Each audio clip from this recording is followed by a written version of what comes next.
Didn't we have a good time in Harbin, chat? We had a great time in Harbin. Fantastic time in Harbin.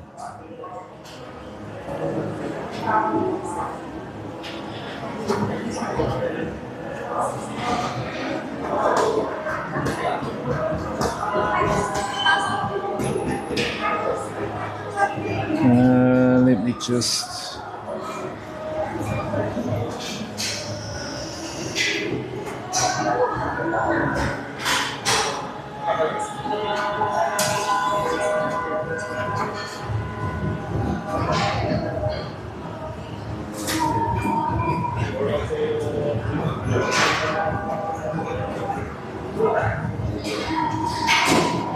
Welcome, red team, green team, purple team. We're streaming here on Twitch, Kick, YouTube. So if you hear me say green team, it is Kick. If you hear me say purple team, it is Twitch. If you hear me say red team, that is YouTube. Category names.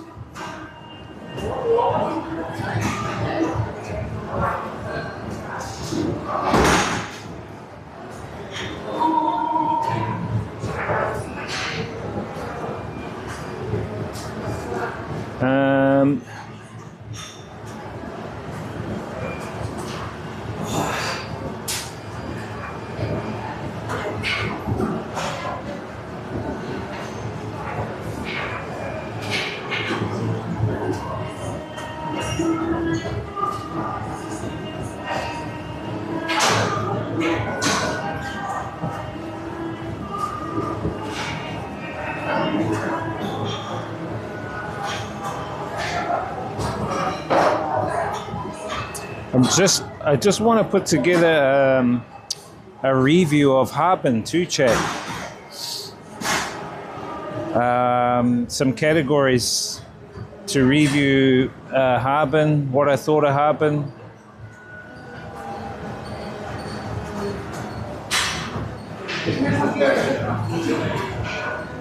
First impressions and overall vibe. Okay, so how Harbin feels, or how Harbin felt when I arrived, the energy, the winter atmosphere, the people, and whether it lived up to the Ice City hype or reputation.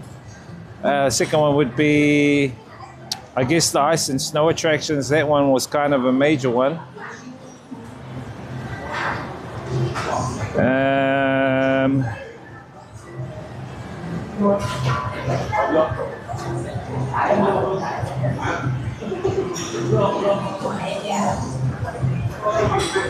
What we'll do is we'll go to the supermarket. I need to do some shopping, and then we'll go get some dinner and sit down in the dining area of the supermarket, and let's do a review of Harbin. I think it'll be good to do a review.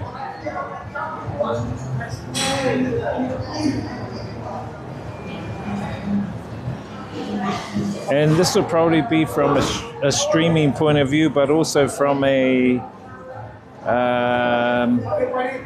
tourist point of view as well.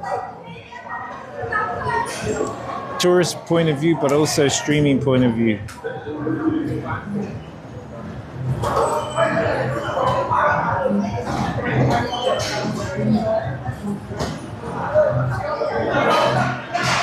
And we'll give each category a score out of 10. I've got 10 categories here that we'll go over. I think it'll be fair to say to do a category,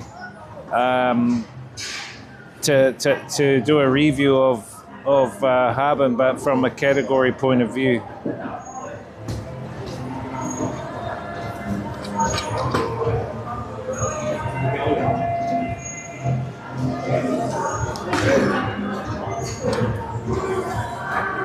Getting hungry as well, chat.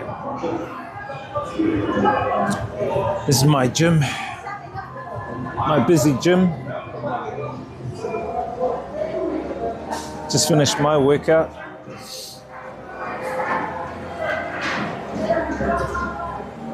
Why is that girl grabbing her butt?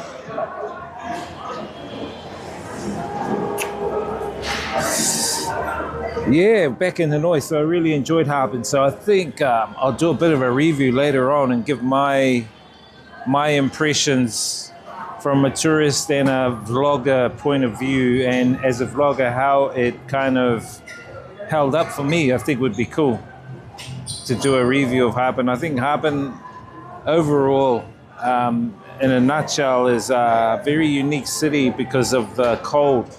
And I know it's not for everyone.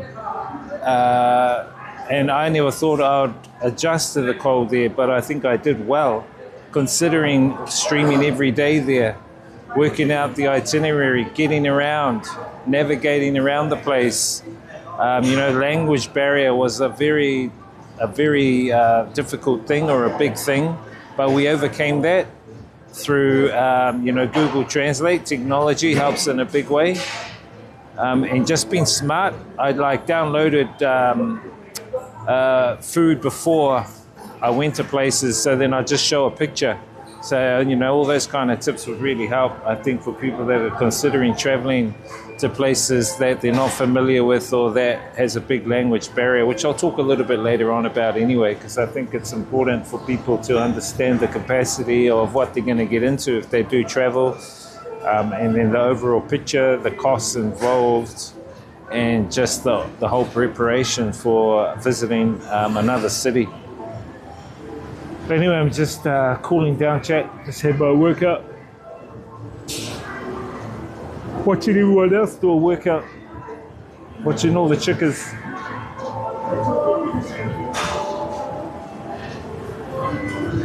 All the chicka babes.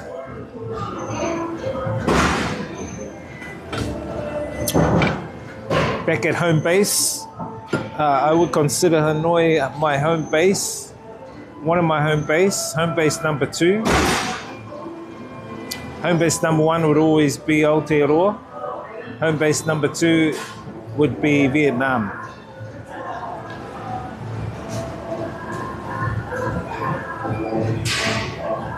Overall home base Earth. Damn, that chick is skinny.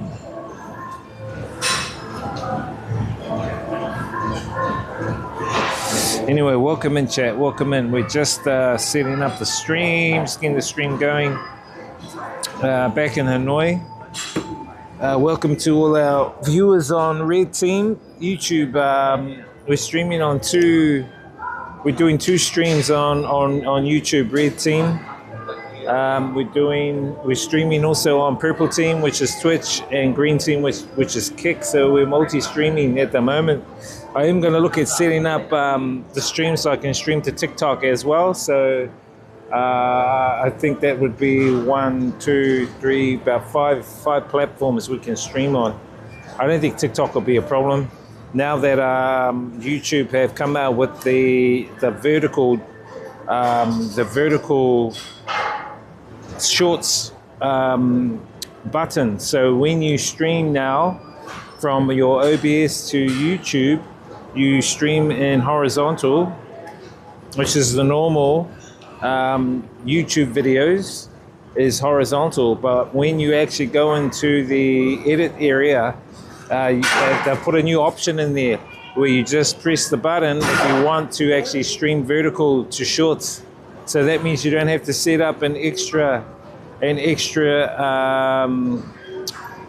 scene in that, which is good. So that extra scene now I can use for TikTok. So that's something I just learned recently, which is pretty cool. I'll probably try that on the weekend so we can get TikTok going on maybe next week.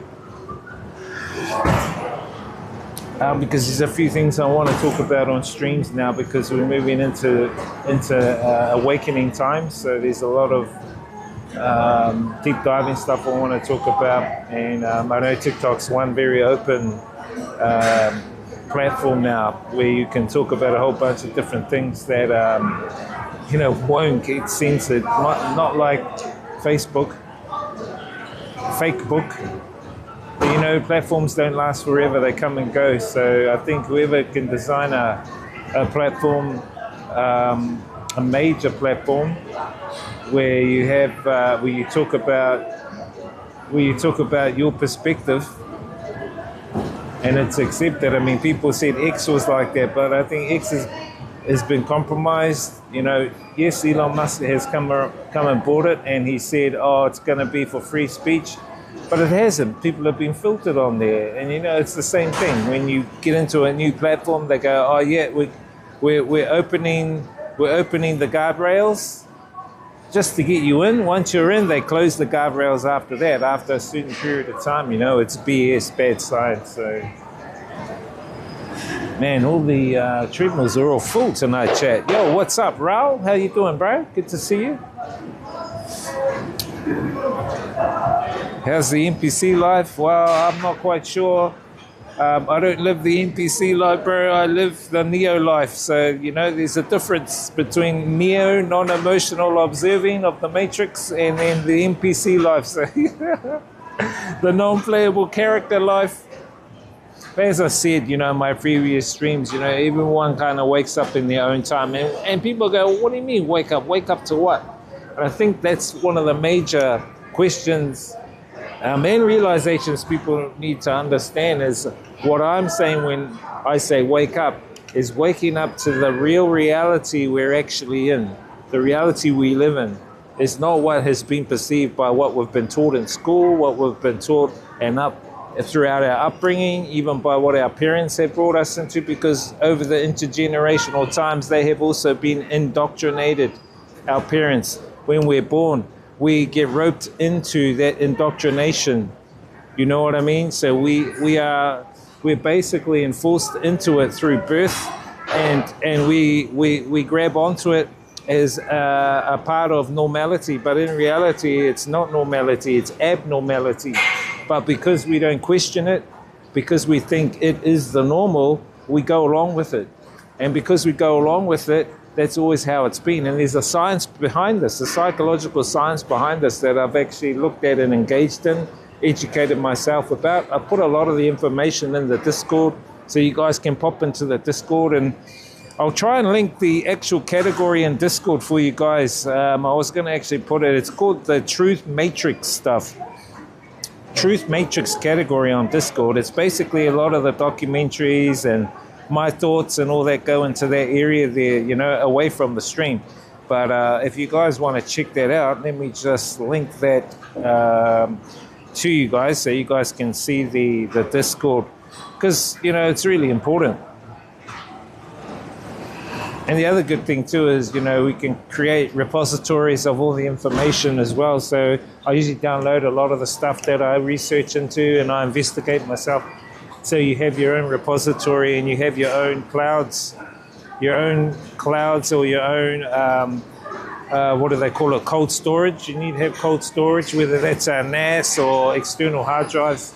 So you need to have a lot of your own information, because you don't want to have it tampered with, hacked, or anything like that, or even stolen, which isn't good. So you just need to make sure that all your information that you're learning, you have cold storage of those as well, you know. The awakening, yeah, the awakening, brother. How's life in the Matrix there, Raul? This Matrix guy.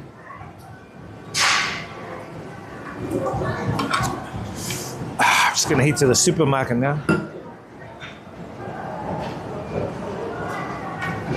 Good little workout back in Hanoi, back at home base number 2.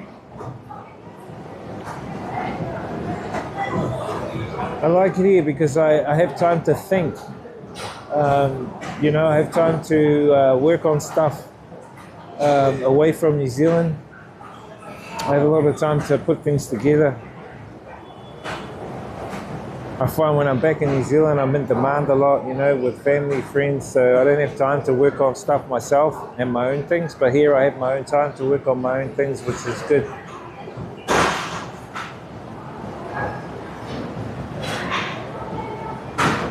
Gym's quite full at this time. It's going on to 6 p.m. And the gym's quite full at this time. I usually come to the gym I usually work in the mornings online, do all my work online and stuff. Midday I usually have a little break, and then about 1 I usually come to the gym, 1 or 2 p.m. And during that time, there's hardly anyone here. That's why I choose coming here. I can get on any of the machines. If you come at this time, you can't get on any of the machines. All the treadmills are busy. All the bloody weights and stuff are all busy. You know, this city has around about 8 or 9 million people in it, double the amount of population in New Zealand alone. You just washed your NPC suit and everything is back to normal. Cool. You just wash your crown jewels. Wash the crown jewels, eh?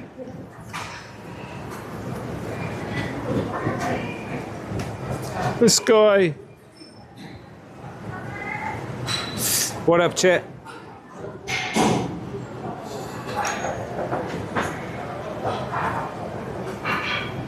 Yeah, and we're back here, and it gets dark too about, not as early as Harbin. Harbin, I think it got dark around about 4 o'clock.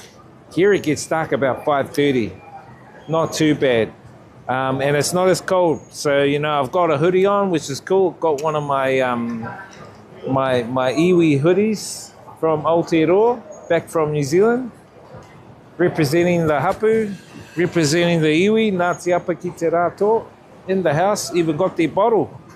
Bring it to the gym, Ngāti Apa styles. Boom. My Māori tribal roots.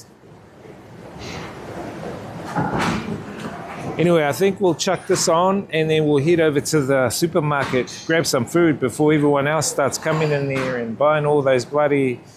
I want to see if they have any of the... I love my tofu, man. I want to get back into my tofu food. My tofu bean food. What type of workout do you do? Cardio or weights or both? I usually do cardio on... I usually do cardio Mondays. Cardio Wednesdays, cardio on Fridays, and then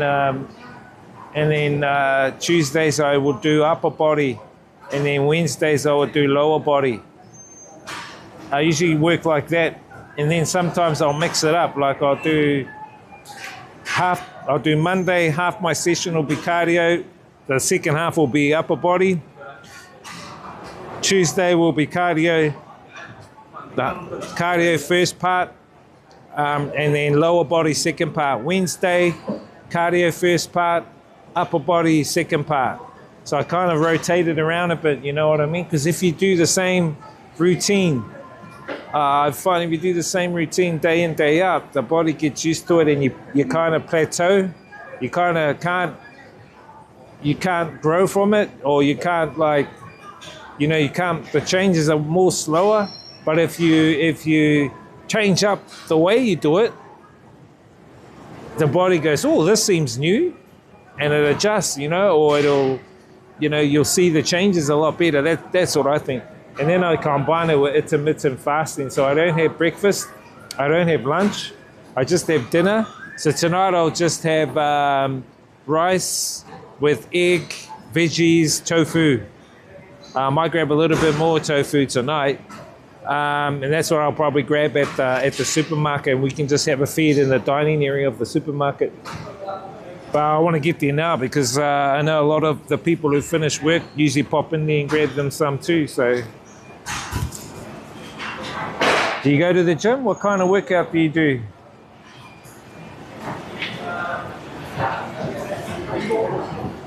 Exercise, eh?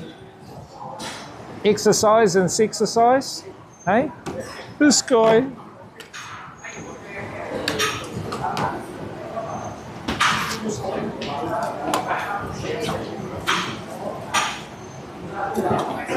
Hang on, chat. We'll get you guys up, and then we'll head through to the supermarket. I'm glad, chat, that I don't have to. I'm glad, chat, that I don't have to. Hold up. I'm glad that I don't have to put on all those layers. Fuck, man, putting on all those layers, chat. Holy shit, that was a mission in itself. Putting on all the layers of clothing for Harbin. That was a mission. It at least took me half an hour to get all the layers on, then get all the stream stuff sorted, and work it all around my layers to stream. Half an hour, you know. I got used to it though, but fuck, it's a mission. Anyone who thinks it's easy streaming, especially in areas like Harbin where we went, they're dreaming. All right, let's get out of here.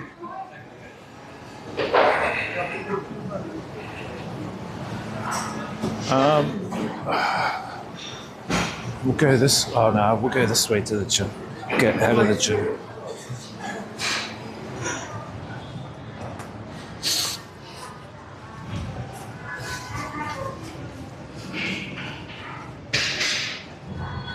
Mr. Jader says hello.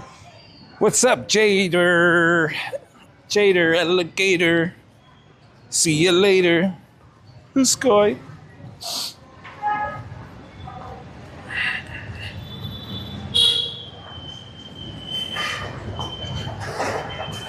What's up, Jada? How you doing? Been behaving? Mr. Jader says wisdom. How are you doing? Oh, good in the hood. We're back in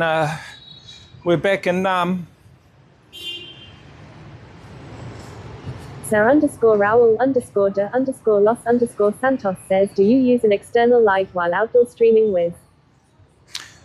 Do you use an external light? What do you mean an external light while outdoor? Nah, I do have one. I need to get another one. I'm okay, just rest my time of my month in my bed. Oh yeah, well, hopefully things work out for you. Hopefully you heal up. That's the main thing. You got to heal up, Jada. And it's just a normal menstrual cycle thing for you, so no problem. That's what they say. No problem. No problem. Mr. Jader says, yeah, I just did some meditation before. Flying female says, your beard is the man, the myth, the legend. Here he is, the man, the myth, the legend, the sky. Mr. Jader says, yay, my mental health is flying up and down. Oh yeah. Well, welcome. Welcome to Vietnam life.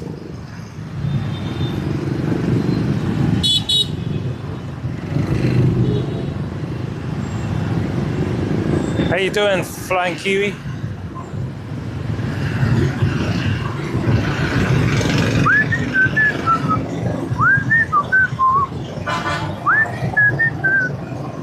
Mr. Jader says, don't get ran over. Sir underscore Raoul underscore de underscore Los underscore Santos says, on stream it looks like the camera view area looks like you do use a light because if you move an area of on camera stream, view kind of lights looks up. like Just the camera wondering. view area. Flying Looks Kiwi like says, just had a hectic meal of Korean info stuff long. Because as you move an area of camera view kind of lights up. Oh, it's just the focus, bro. It's on autofocus. I got it on autofocus, so it kind of focuses on certain areas and stuff like that. Just had a hectic meal. Mr. Jader says, before I was looking at your FB page and Mana's. I'm so stuffed. Oh, yeah. Sir underscore Raoul I'll be honest with you, Flying Kiwi. I'm not a fan of Korean food. I think it's quite bland. I think Korean food is bland, to be honest. That's just me. I had a lot of it when I visited Korea, and I thought, nothing special. I actually prefer Chinese. I think Chinese food's probably my favorite in Asia. Chinese, probably Thai and Vietnamese. Before you were looking at my face. Oh, cool. Oh, the DJ Wiz one? Yeah, I posted up a lot of the stories on the Facebook. Actually, I might go get the ivermectin from the lady at the chemist.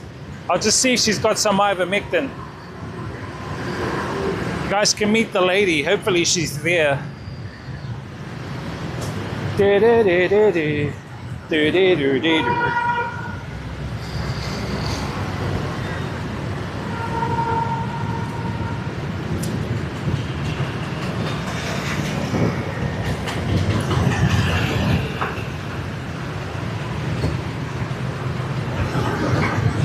I'll see if she's there, my ivermectin lady.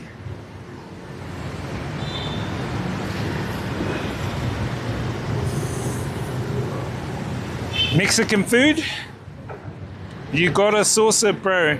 Needs a ton of sauce. I prefer Chinese, but I think Thai is my... Oh, yeah, nah, mine's Chinese, bro. To be honest. You haven't even been to China, so how can you say that? Once you go to China, you'll actually know.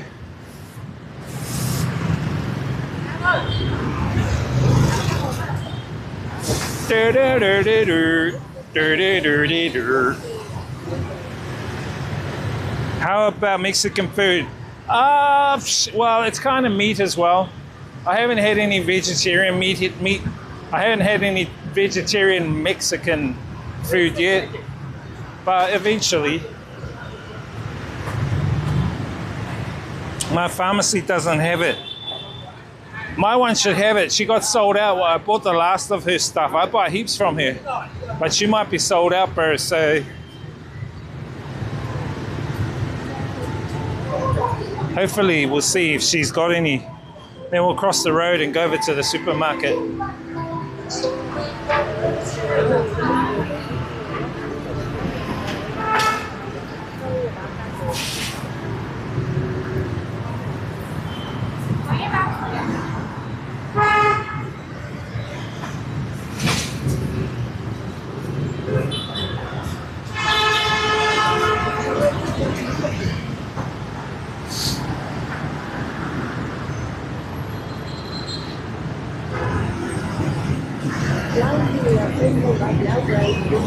Mana is just chilling like Kiwi villain. Yeah, I need to actually make some posts on Mana's Facebook page. I took some photos with him. Oh, that's right. I forgot. Oh, no worries. Nah, this is on my chest. This is on my chest. This is on my chesticle.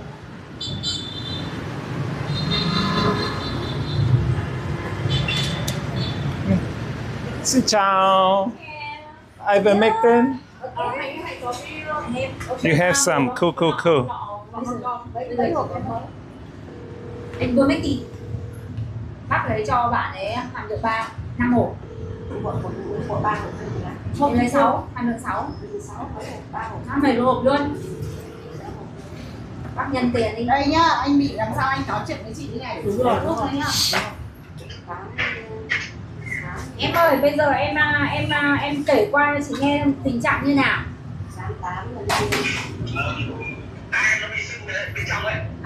Thế ấn ở bên ngoài chỗ cái hốc tai, chỗ gần cái giấy tai đấy thì em ấn có đau không? See how much it costs. Đau ở đâu nhiều à? Tức là nằm nghiêng vào đấy cũng không nằm được rồi đúng không? Are they the 6mg or the 3? Oh yeah, there's. Phải dọn dẹp đúng không? Có chảy nước không? 1, 2, 3,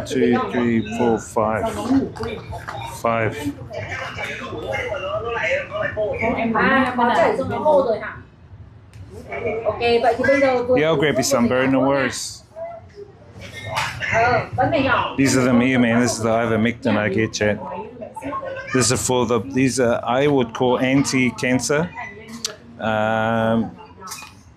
Okay.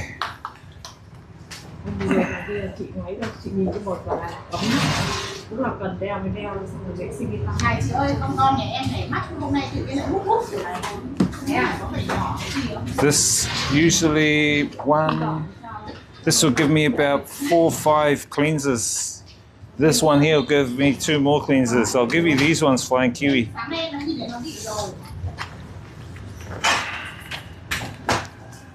How are you?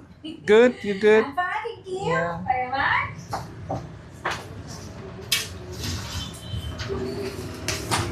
Come on.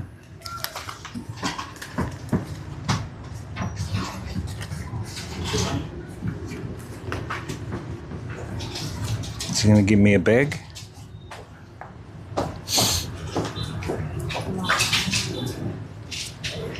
Thank you. See you later. Simulator no pharmacy. No pharmacy. Yes, pharmacy. Simulator coffee. Yeah, coffee. Yeah, Okay, yeah. coffee later. We have coffee. Okay, see you. She's hitting on me, chat. She wants to have coffee with me later. What's the price? I can probably get 1, 2, 3, 4, 5, 6, 7, probably about 7 or 8 cleansers out of this. The price is about 600 Vietnam dong, which works out to be about, I think about $20 US or something. $20 US for all that. All right, let's go to the supermarket and grab some. I need to get some supplies.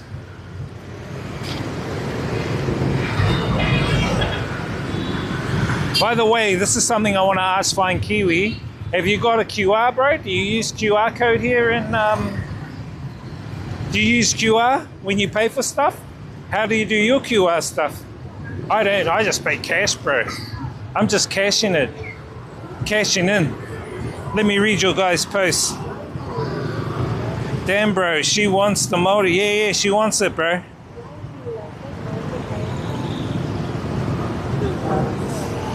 Let mana stream. Morita Pay. I can use crypto. Oh, hey, you don't have to tell me how to set that up, bro. You don't have to tell me how to set it up.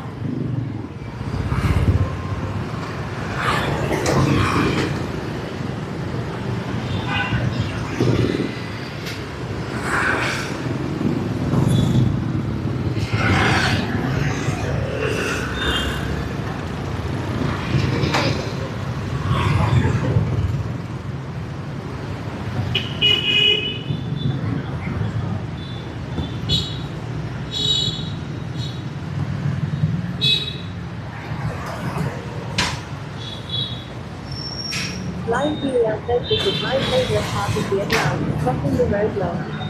Mr. David says when will you see Dave again?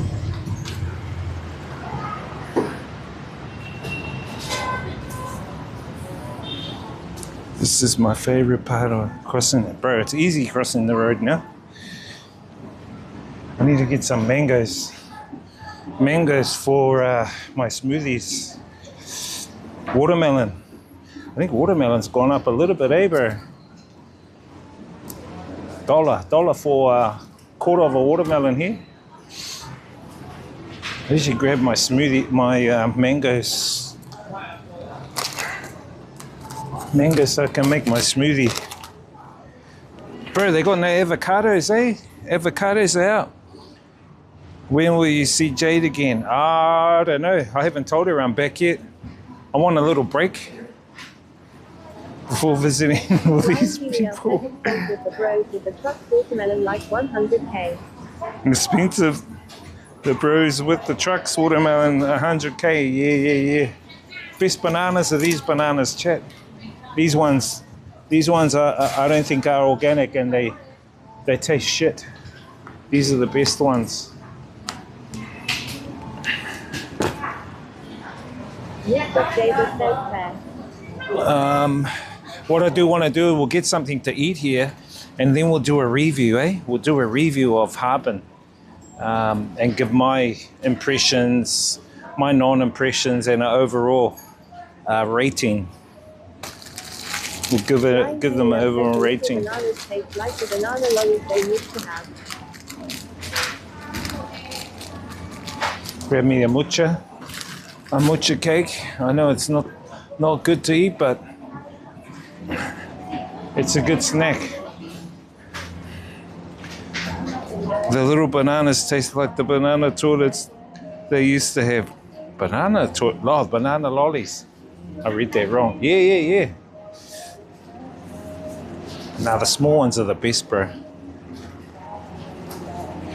The big bananas, I think, are chemical, eh? Yuck, bro.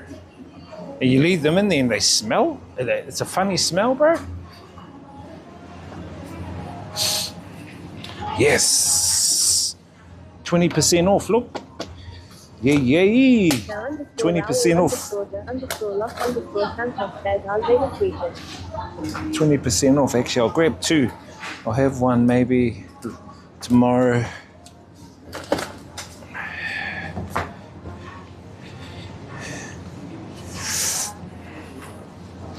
Grab some extra veggies.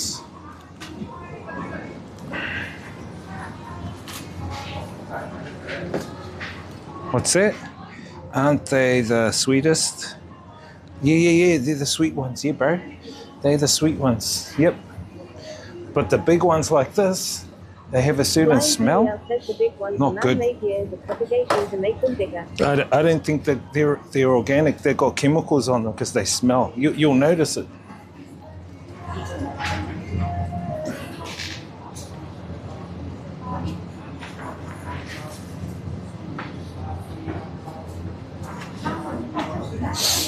Looking at the different food. They have a lot of different foods from Korea, from as well here. The lady's labeling all the food with the 20% discount. Best time to grab them is now. Now's the best time to grab the food.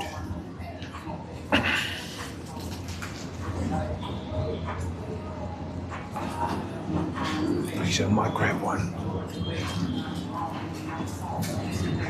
Thank you, pretty lady. Eggs. So the eggs here are about $1.50 for 10. About $1.50 for 10. Hey, they've gone up in price. Oh no, they don't have the ones. Oh yes, they do over here.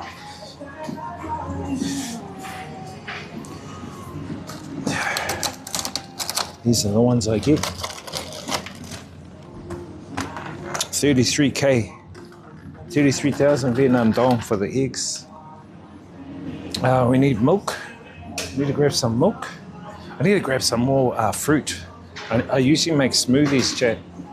I like making my own smoothies. I didn't see any tofu here, actually. They don't have any extra tofu. I'll just grab a couple of eggs. A couple of boiled eggs. We can eat those too. Need protein. Chat, we need protein. Do you know what protein is, chat? We need lots of protein. Not protein. The sky. Mushies, chat, mushies. That'll go good with the noodles. The mushies, actually. This is the mushies we ate at the other place. Chat, is this safe to eat?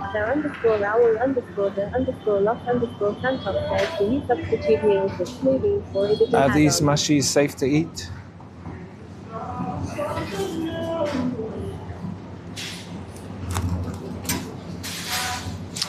What's that, bro? Do you substitute meals with smoothies, or is it an add-on? I just have it, as my desserts. As a way of dessert, really.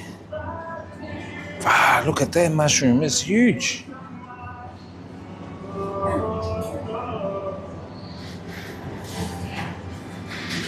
Some of these mushies are huge.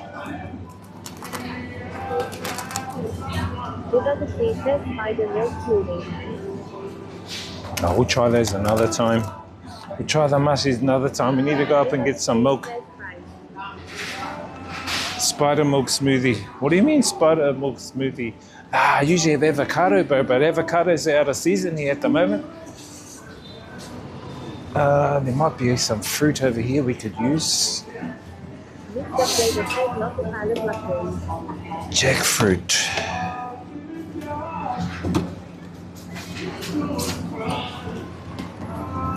I might add some jackfruit in. Jackfruit, avocados, banana. And I usually have coconut water and a little bit of milk. We just get some coconut water up here. Wow, there was something else I needed. Toothpaste. I usually grab the green toothpaste, the non-chemical one. So you guys know how to read toothpaste, chat? There's a color coding on toothpaste. So if you don't know, black is full chemical. So when you look at, you'll see a black tag on the, I'll show you guys. All right, we've got coconut water. Grab one of those.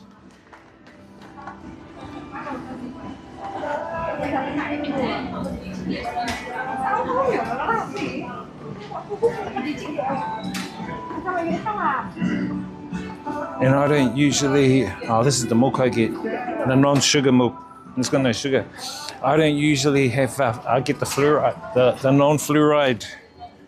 I get the non-fluoride toothpaste, chat. Excuse me.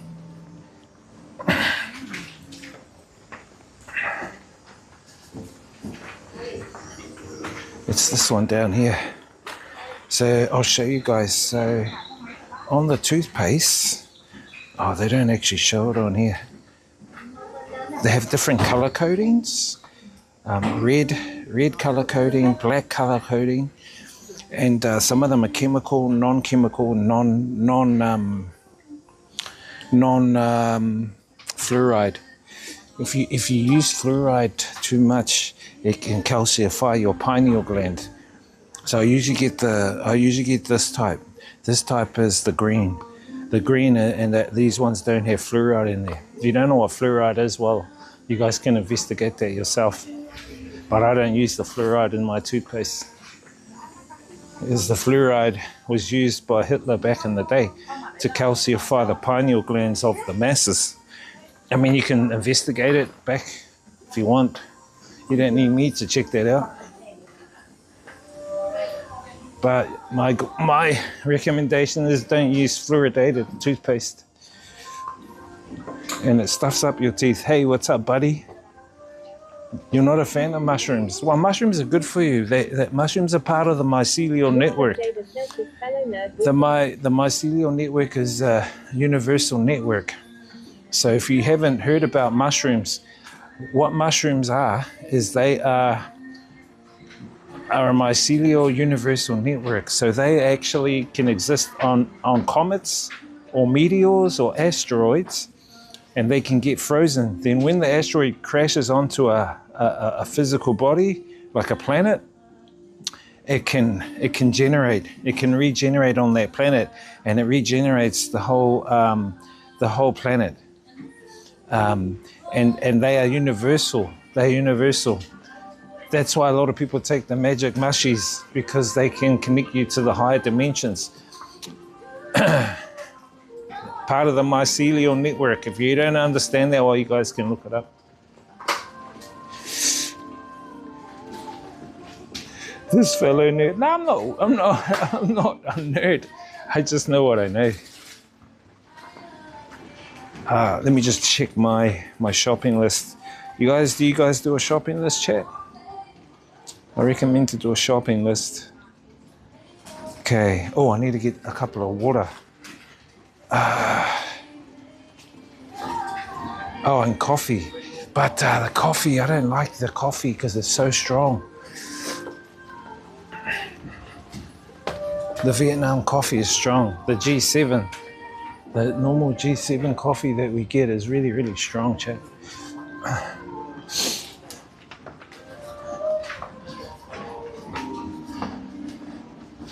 This is the G7 coffee.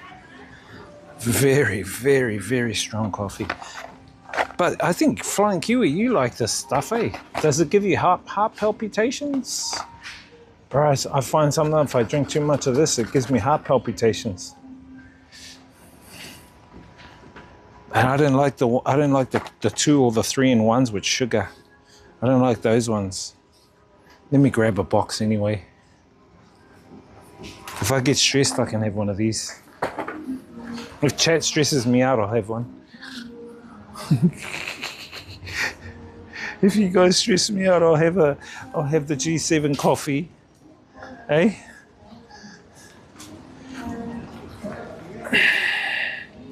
Do we need some carbs, chat? Do we need carb food? Let's grab a packet. We might get some guests come over. Water. I need to grab a water as well. Bit of a big shopping today. Shit, I hope I got enough. I'm just a poor student. This guy.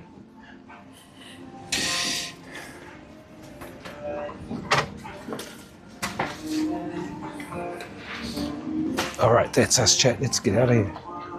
Let's get out of here.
The shopping should come to about $20 I think, or less.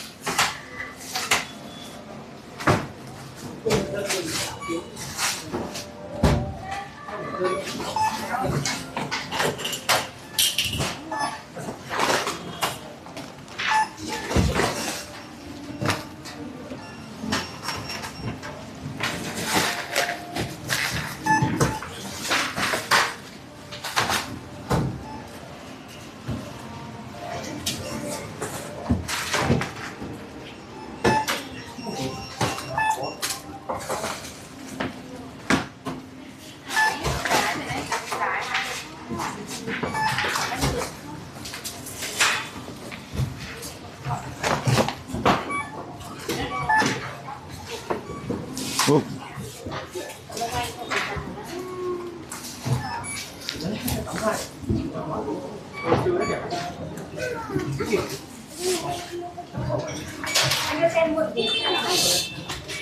$417, chat.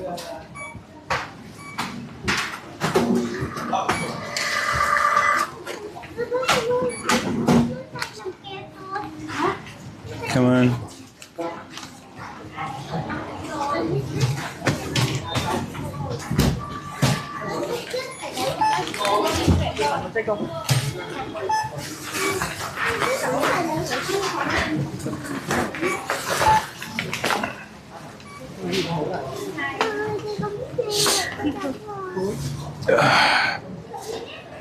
So it cost about 420,000 Vietnam dong, which equates to about $25 I think, all up, something like that.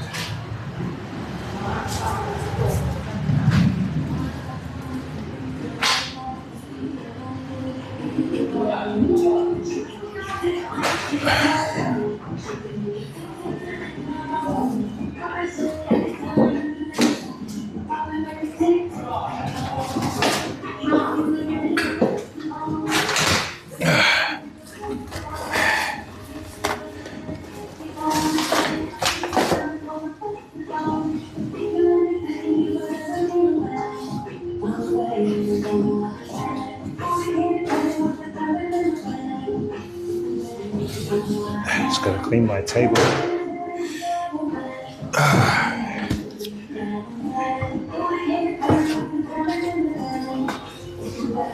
Chuck, you guys understand.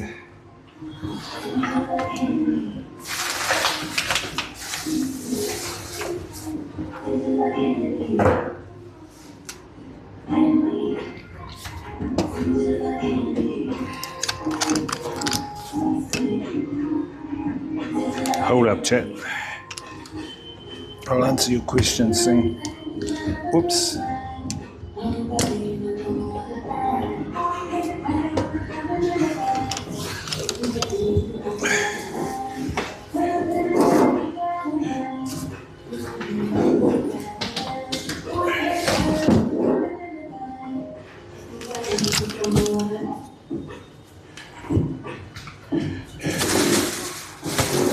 Let me heat up some of this.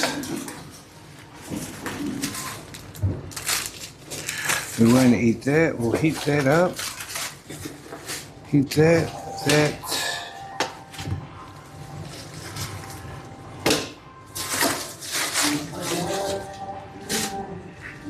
Hold up.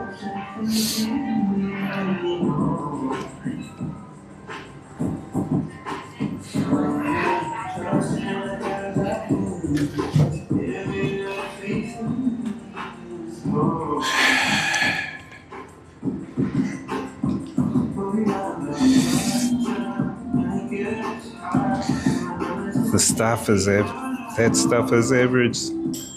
What do you mean that stuff is average? She compared my groceries. Do you think Mana enjoyed the time in China? Yep, I guess so. Free pop. If it's past cash register, it's free. Nah, it's not. It's just advertising. I like Fujimart, my favorite store. Hey, what's up? Pigma Lion, how's it going, bro? Long time no see, dude. How you been?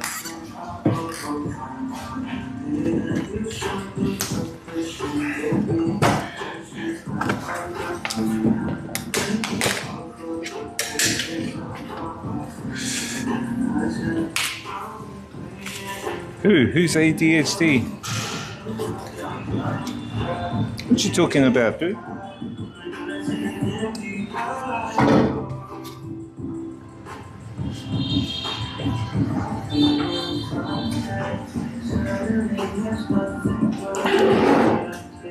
That stuff is gonna last me a while.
Food's food, bro.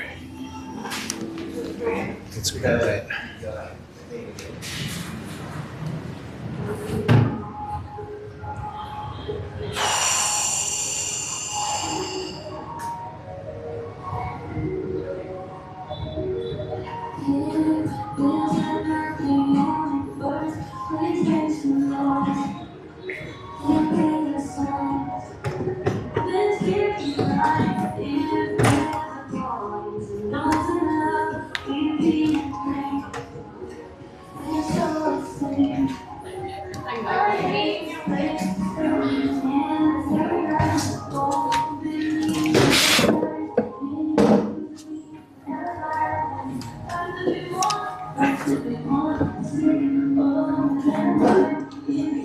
dinner time. Yes, it is. I'm okay. I only drop by when I see you in Hanoi. Oh, yeah. You're the one from Germany, right? Are you from Germany?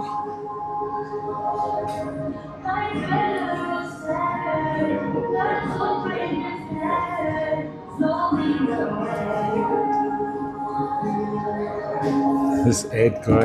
Oh, ad. I don't do the ads. To avoid the ads, you need to subscribe. You should subscribe to avoid the ads. Anyway.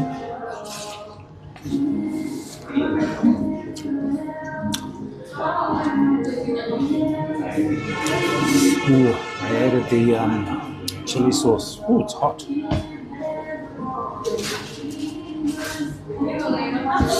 Now what I want to do, Chad, is I want to review Harvard and give you guys like top 10. So I've got 10 categories that I think would be appropriate for Harvard to basically ascertain my thoughts traveling into Harbin, experiencing Harbin, and I also think as not only as a tourist but as a streamer as well, streamer, vlogger. I think it'll help. So let's go through these. So the first one would be let's have a look.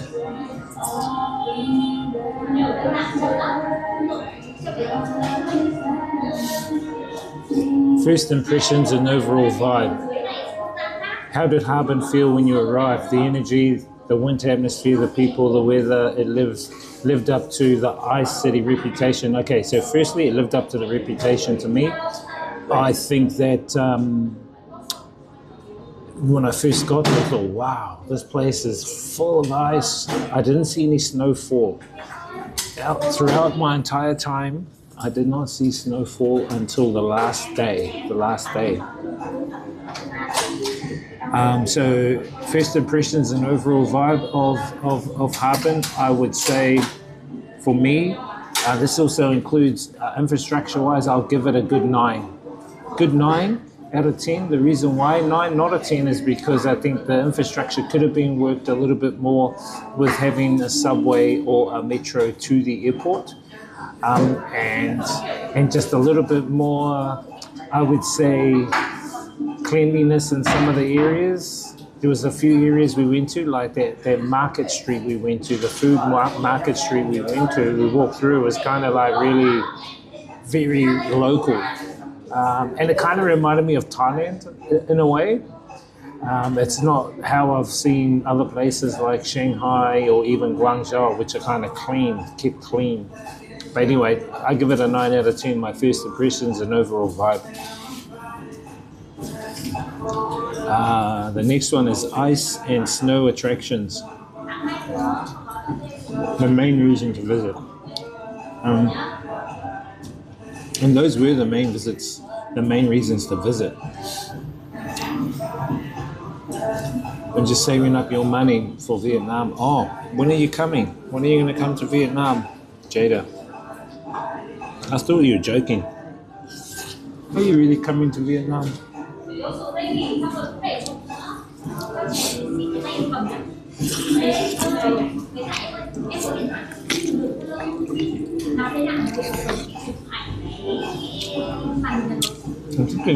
I'm thinking you're too young to come to Vietnam. Mind you, I've seen 18-year-olds come here by themselves. 18-year-old girls have travelled here. I meet them at the airport everywhere. A lot of them from Europe, Western countries, Europe, America, Australia. And they usually go, oh, I just wanted to experience another culture, another country before I settle down into a career. I said, oh, well, good move.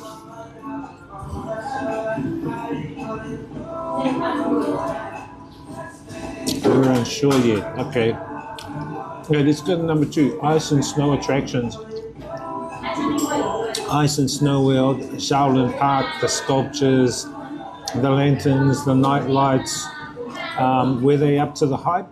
What about the cost and the cold? So I would say seeing those attractions on my first time I went down to the riverbed with you guys, it was really, really cold. My hands, fingers were getting cold, my toes were getting cold, and that was the first time I've actually felt really, really cold. So what that meant to me was I had to prepare better. So that's when I bought those heat packs. I put double the gloves on, I put triple the socks on, and I tied up my shoes properly so that no cold air would sneak in. That was one of the keys. So it made me prepare. But to experience those attractions, totally amazing. How they made those sculptures, the work gone into it, the imagination for all of those sculptures is totally amazing.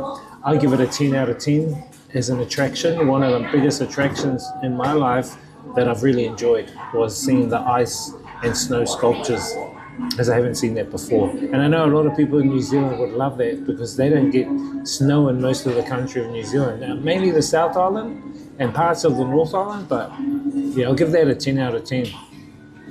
The ice and snow attractions, that's a big pull.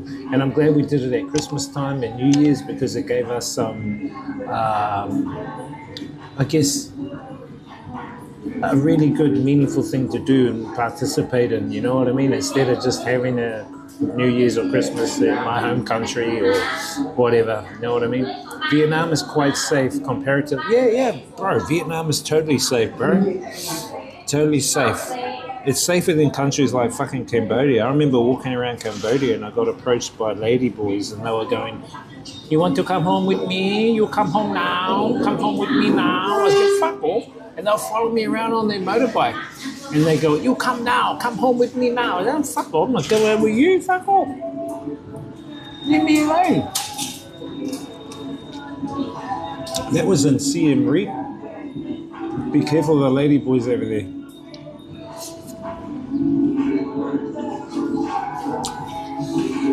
Just trying to find a job around my area and see what there is. Oh, yeah. Good luck.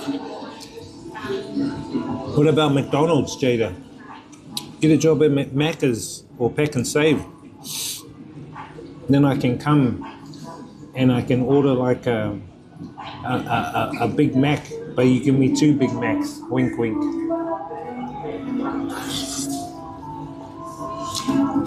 Streamer special. This guy.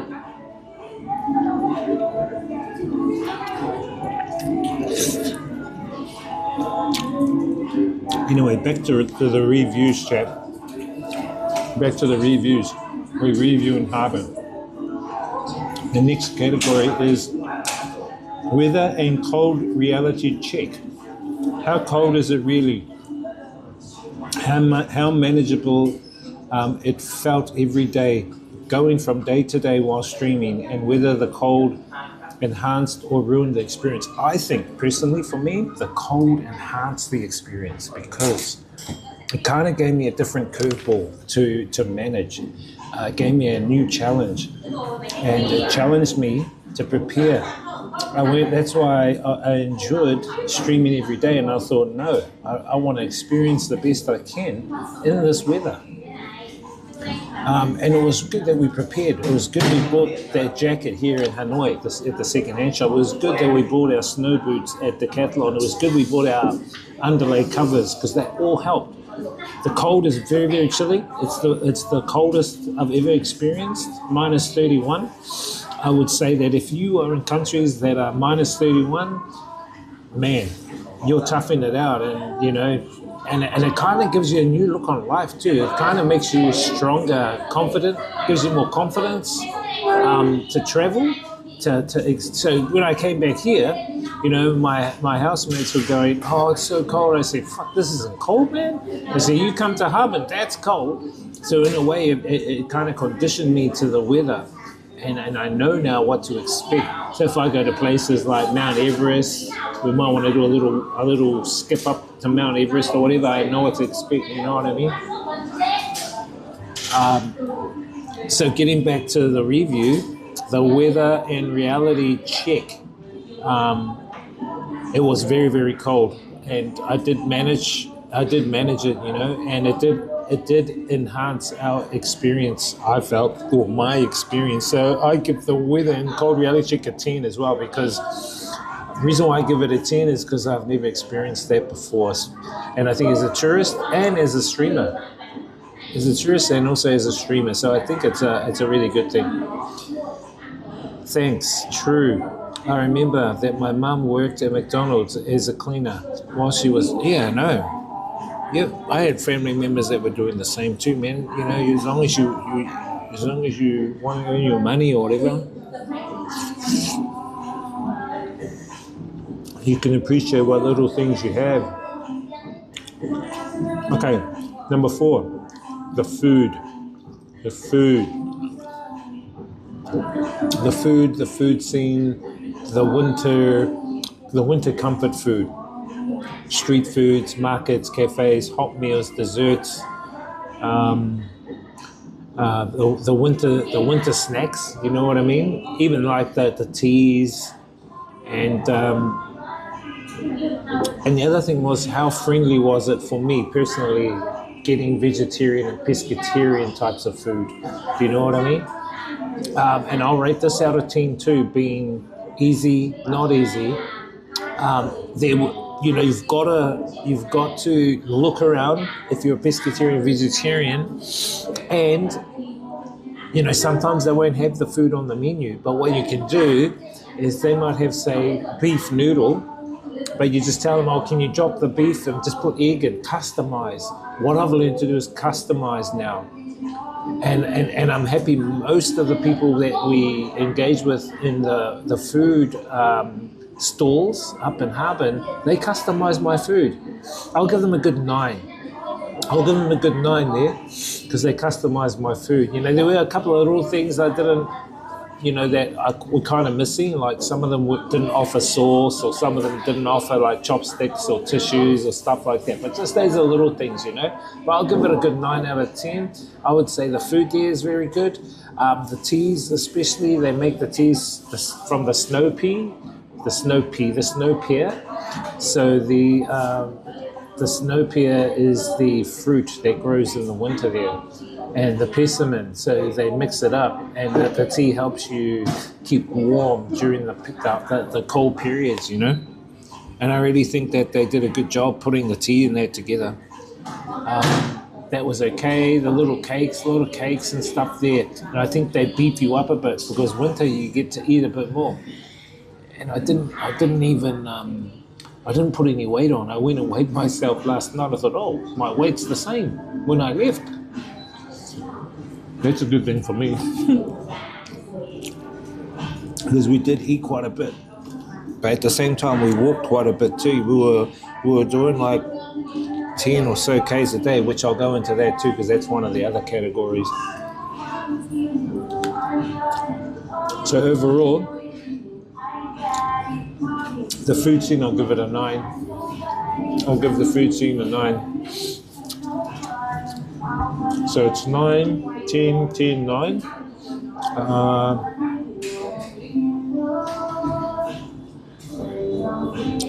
Cold always do New World.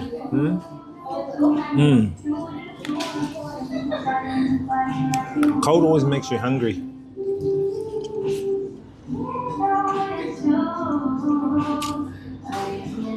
Because our bodies,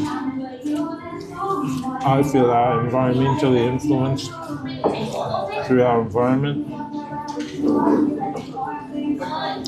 You know what I mean, chat? Okay, last one, fifth one, cost and value for money, accommodation. I think the accommodation for me was a little bit expensive because it was a special time, Christmas, New Year's time. So Harbin, for me, the accommodation was kind of expensive. But after New Year's, the price dropped. Before New Year's, the price jumped up 3 times. And that's normal because millions of people go there during this period, during the Christmas, New Year period. So the cost is kind of expensive for accommodation, Christmas, New Year's. I think if you go another period of the year in Harbin, the cost will be cheap. The food, cheap. Transport, The only issue I had with transport was the going to the airport and back using a bus. I found that I did that fine. You know, I handled it, but I'm thinking that for convenience-wise, especially for foreigners, it would be good to have a metro system that runs straight from the Central Street area straight to the airport. But instead, from the Central Street area, you've got to catch a bus, and you've got to know where to catch the bus. You've got to know how to pay. So from the airport to Central Street, there's an office at the airport where you buy the ticket. So at the bus stop in Central Street, going back to the airport, there's no office. So you just jump on the bus, and then a lady will come, and then you just pay that way. Lucky I had WeChat because she didn't accept my Alipay. So I had my WeChat set up. So if you guys go to China, make sure you get WeChat set up, make sure you get Alipay set up. You got to have those set up. Those are the two main ones that they have. I don't use any cash. I should use cash more. Maybe our next trip we can use cash more. So the transport, yeah, we talked about that. Cost of money. Attractions were kind of expensive as normal, as you do for attractions, chat. I mean, it cost us about, I think, 60 New Zealand dollars to go to the snow and ice park. And that's just normal for that place because of the effort and the work that they go on through putting it all together, the electricity, security involved and everything like that, you know what I mean?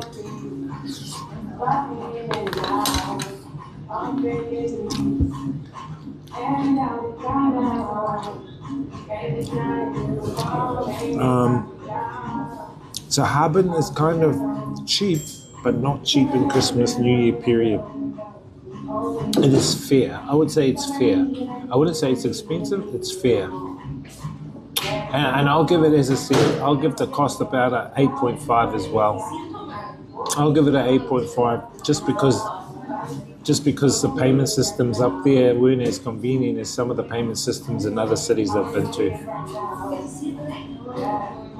I mean, that's just me.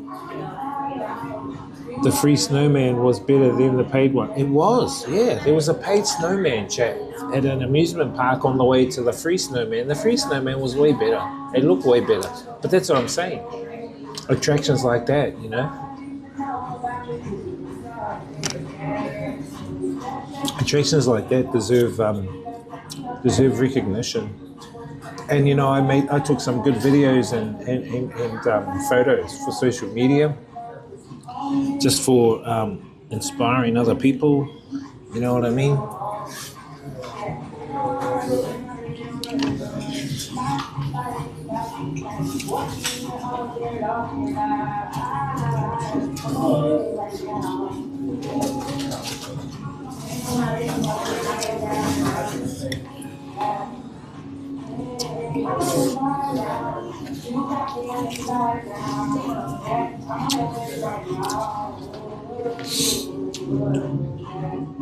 Do you have pasta with your pescatarian meals? Nah, not really.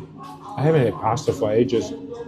I did have some here, but the supermarkets sell pasta. But I don't have any. Yeah, that snowman I think was one of the highlights. I think the ice and snow world and the frozen river activities and that snowman, they were the highlights. Oh, I've got to say, Shaolin Park with the lanterns, the ice lanterns, that was also awesome. Okay, next one is walkability, transport and navigation. Well, we did talk about that one. You know, for me, the subway system's fine. The metro worked well. The buses work well. I know how to work the buses in China. I know how to work the subway. What was annoying is, as I said, there was no subway to the airport and back, and there was no clear signage or way to catch the bus there and back, which is fine. You get used to it. You know what I mean? It's like Hainan Island. When I visited Hainan Island, it was the same. So walkability, well, where I was located, it was a very good accommodation location in the central area. So I could walk all around, you know, to different content. Like we could catch the subway was like 5 minutes away, not even that, 2 minutes away. Jump on the metro and then we're off to the big tower, you know. Then you could get around even more, which is really, really good. So it was really good to get around.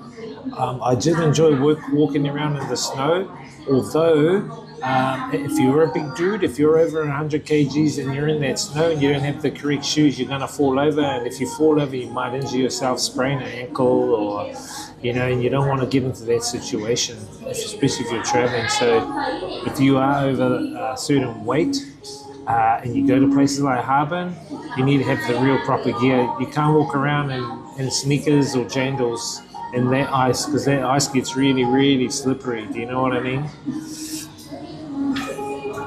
I would say that I'll give overall, transporting that a good 9. Overall, good 9.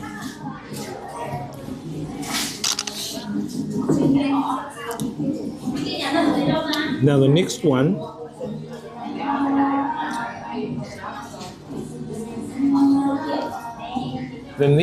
chat, is streaming experience.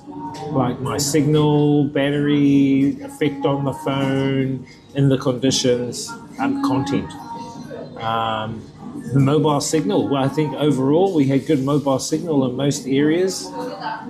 Yesterday in Shanghai, we had a bit of difficulty on the maglev train because it was going at 300 k's, and I think that it was hard to pick up any data on there while it was going at that speed. So we were losing a bit of connection on the maglev train, which is noticeable. But that was in Shanghai. But I think overall our streaming stability was pretty good. I think the battery survival was awesome.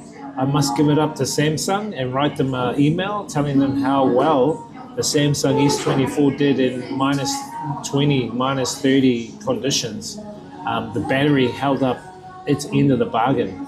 And the phone did signal to me or warn me if it got too cold that the charging would be lowered. So it would lower the charging when it got really cold.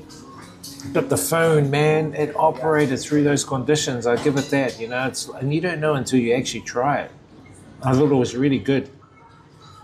The streaming locations were perfect. I think the ice and snow park, the big snowman area, that was all perfect. That was all great locations, good connections. And I think it was very stream friendly. I think overall, Harbin is very stream friendly. I even streamed going on trains and going through security.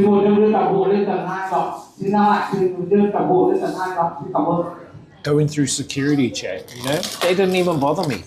And it's because that was the way I got things set up, I think, as well. Like, I think if this is something, if you're a live streamer, if you have a gimbal or you hold a tripod with a phone on, it's noticeable. People are going to go like this. Security may question you. But if it's on your chest, most of the time I had mine on my chest.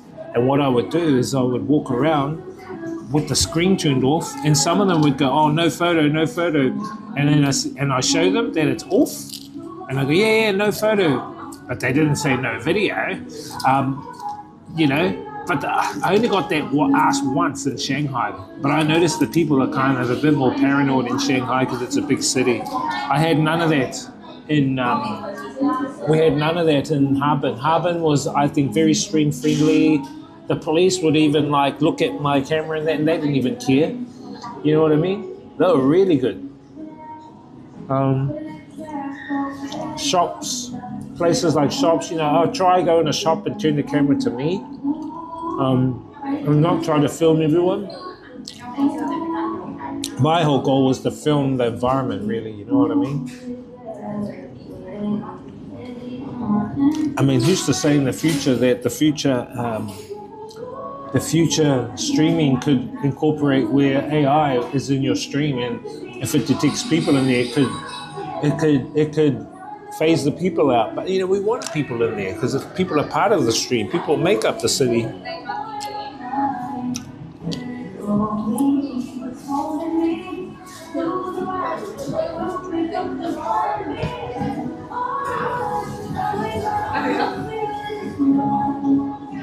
So streaming experience overall, I'll give it a good 10 because I didn't have any real problems. I don't have any real problems streaming over there. I thought I'd have difficulty streaming there, but I think if you're prepared as a streamer in conditions like that, you prepare ahead of time and you persevere, then you're going to have good stream. You know, get your gear sorted. Like it took me half an hour to get ready. Half an hour to put all my clothes on, put all the stream gear in place, get everything turned on. It took about half an hour. And I just got used to it, you know what I mean? And I think it's a good thing.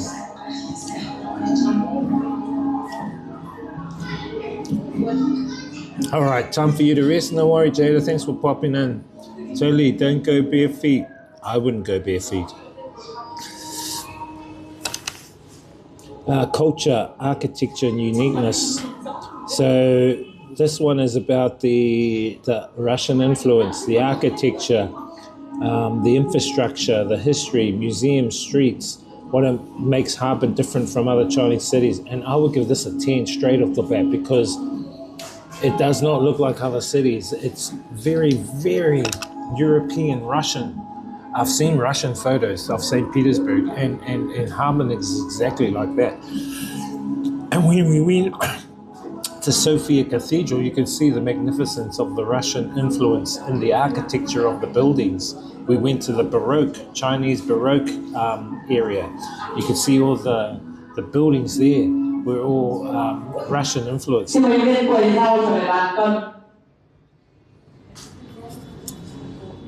Very beautiful. Very beautiful. I really enjoyed that city. Yeah, I'll give it a 10. I'll give that a 10. The city, the culture, architecture, infrastructure. And the last category, chat. Would you come back, and who is Harbin for? Who should visit Harbin? Who might not enjoy it? Best time to come, and whether you would return or recommend it. Now, this really depends on each individual, each person, and their own needs and tastes. Like if you are wanting to experience snow, if you're wanting to experience cold weather, totally recommend going Christmas, New Year's. If you're wanting just to go and experience Harbin as a city, you can go any time of the year. As a streamer, if you are a streamer there, you would definitely need to prepare. That is the main key. You need to do your research, you need to prepare, you need to persevere and have an action plan and a backup plan. So if your action plan doesn't work, go into your backup plan. I think that's what I do anyway for all my streams and stuff like that. So would I come back to Harbin? Yep, I'll come back to Harbin, but I'd like to come back with someone else to experience them in that condition, to see how they adjust and see if they can handle it. I'm observant if other people come along, just to see if they're going to shrivel up and go, oh, no, I'm not going out, I'm going to stay in the hotel. They're going to go, yeah, wussy, yeah, bloody pussy. So I think Harbin overall is for people who enjoy the cold weather, who enjoy the ice and snow sculptures, who enjoy Russian culture. We didn't try any Russian food, who enjoys a cold climate, and who enjoys food in those cold climates, like the ice cream we had, the 6-coned ice cream, like the what is it, the kombucha that we had, trying different foods in cold climates. We even tried the ice block in the cold climate. And that's an experience in itself. So I guess it's for people that want to experience cold weather attractions, cold weather food, and just overall cold weather things. And I think Harbin's that. I'll give it a good 9.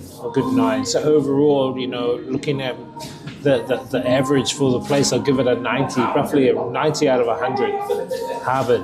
But I think overall it's a place. I think is a specific place for specific people. It's not a place everyone as a tourist will go to. It's a specialized place. If you want to experience cold weather, cold food, cold attractions, you'd go there. It's not for everybody. I can understand that. And I mean, I spoke to a lot of other streamers, man. You know, some big streamers. I said, "Will you guys come to Harbour?" "Oh, too cold." "Ah, you pussy."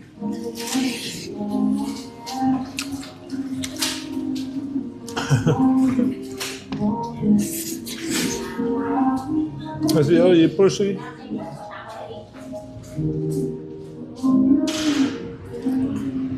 Anyway, there's my review chat. Harbin's a good city. I'd say it's a city that specializes for a specific type of tourist and a specific type of streamer. Not all streamers will go there, and not all tourists will go there. And I think if you are a streamer that wants to go there, I would recommend this. This is a tip.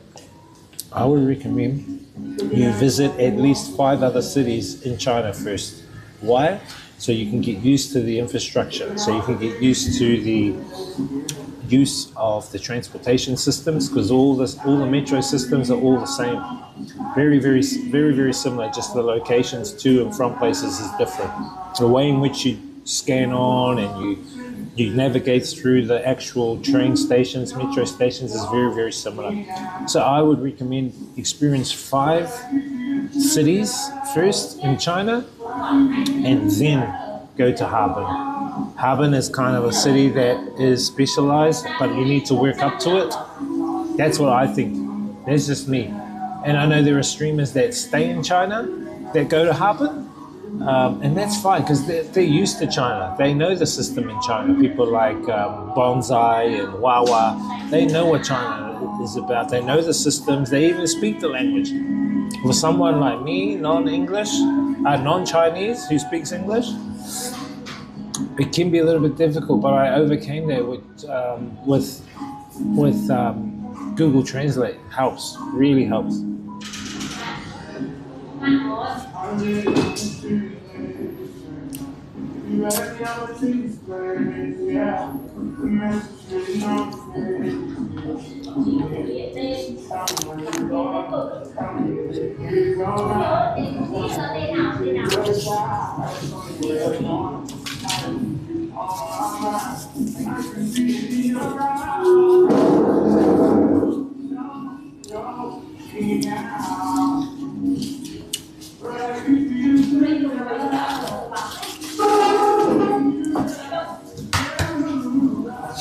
And I reckon there's other places in China too that are specialist only, or like they're not for everyone. I would say places like the out west, the journey out west. I would love to do a journey out west chat.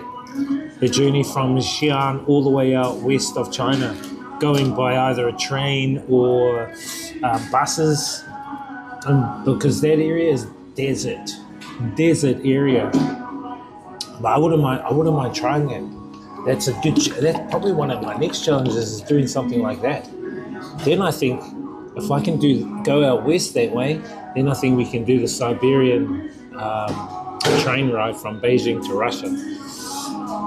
But you know, at the other end of it too, we've got to be very aware of global circumstances. You know, there's a few global dramas going on at the moment. So, you know, sometimes they may hinder our progress or they could hinder our goals. But, you know, we will try and do our best to navigate around the BS that's going on. Obviously, right now, I do not want to go to South America or Central America.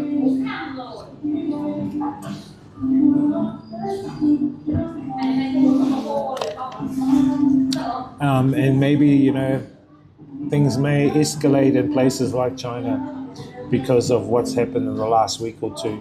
Things might escalate in Russia.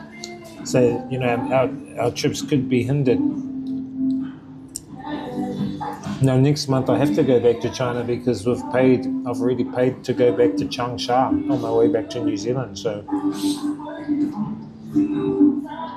I just hope nothing escalates with China, in China or from China. I hope things still are like gonna be good for us to go and because at the end of the day, not all people of China are bad. It's like here, not all people in Vietnam are bad. Not all people in New Zealand are bad. But you do get your rotten apples. You know what I mean? I think I just saw one rotten apple. In Harbin, and it was that lady when we were at the food court. We were eating our food, and she got up behind us, and she started waffling on to the cleaners about something. She just went off her nut. Then she kicked the chair, and she kicked it into my chair, and it hit me, and I went, hey, what the hell? But the lady, the cleaner, when the cook walked by, the cook said that she's kind of weird. The cook went like this to tell me that the lady behind me had mental issues. Beyond that, I've had no other trouble. You know, people are generally pretty good in China, so I guess it's how you handle it, like how you adjust or adapt as well.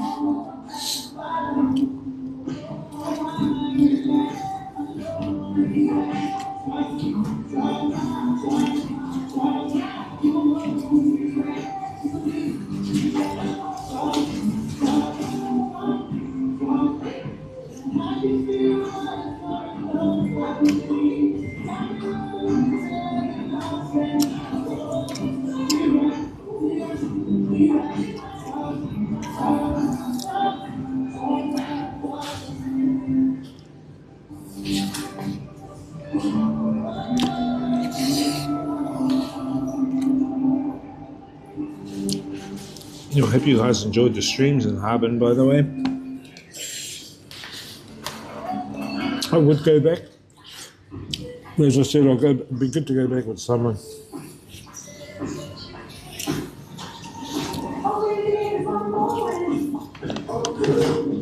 I told Christina, I said, where are you? Because she speaks Chinese, she speaks Cantonese.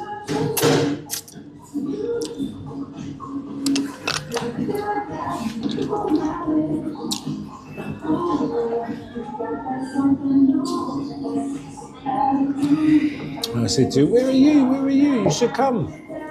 I told her to come to Changsha and Zhangjiajie, but I think she's going to come to either on the next trip. I said, oh, well, you snooze, you lose. I would have paid for her dinners and that. Because I wanted to be my translator. I need someone like her that I can tell her to hold the camera for me. I think at one stage I did get it when we went to Thailand.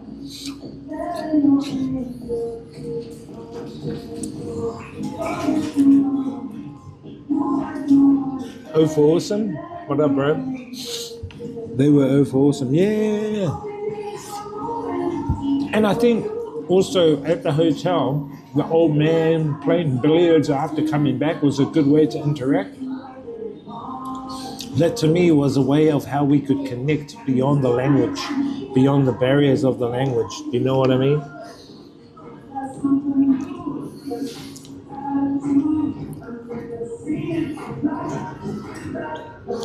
Hey, what's up, Al? Thank you, Al, from Red Team. How you doing, Al? Bro, you got Siri wrecked, bro. Siri wrecked you, bro. They come in the chat like that, bro. Siri will wreck you. You spammer.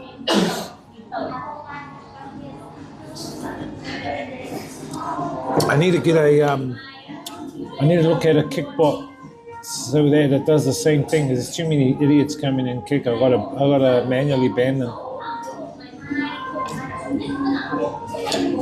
Do you know any Flying Kiwi? Any kickbots that can automatically ban people like Siribot? Siribot, man, I love Siribot. Does a lot of the work for me.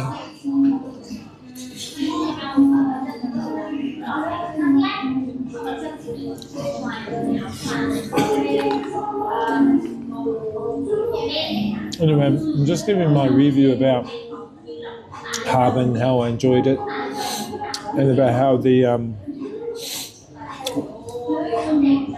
overall experience was great. I really enjoyed it. Coming back on the plane, bro, I just fell off to sleep, bro. I fell off to sleep on the plane, you know.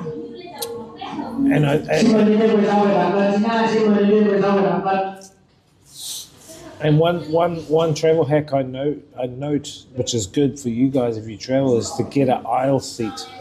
The reason why you get an aisle seat, because if you get a window seat and you fly for a long period of time, you got to get up and out. You got to get other people out.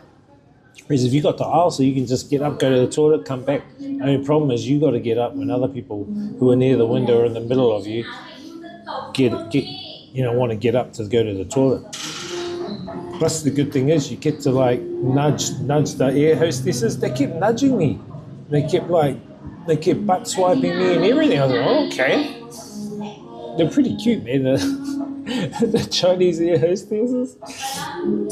Nah, bro, don't know much about KK. Oh yeah, nah, I'll look into it, bro. I think Botrix has some very similar. I need to put some up, bro, to instant ban these spammers that come in. Trigger, I think I'll talk to Trigger about it. He knows as well. Trigger knows as well, so I'll talk to him about it. Would you ever come to Harbin Flying Kiwi? Would you go to Harbin for like a Christmas New Year? Xin mời quý vị và cô lên tầng 2 go bìa. Xin mời nhân viên và cô lên tầng 2 go bìa.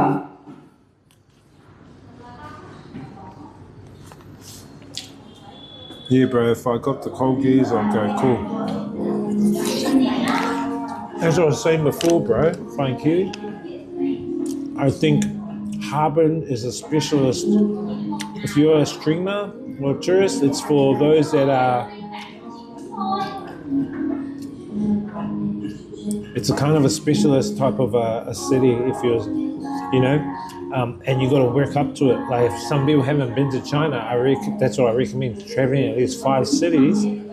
So you get used to the way things are in China. You get used to the food. You get used to the way things are ordered. You get used to the language, you get used to the infrastructure, the transportation systems, how the buses work, how the metro works, how taxis work.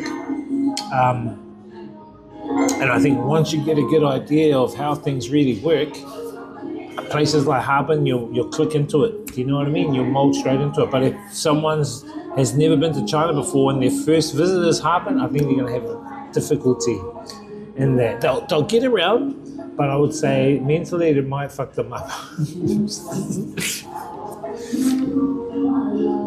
You're wearing your NPC suit? Oh, yeah.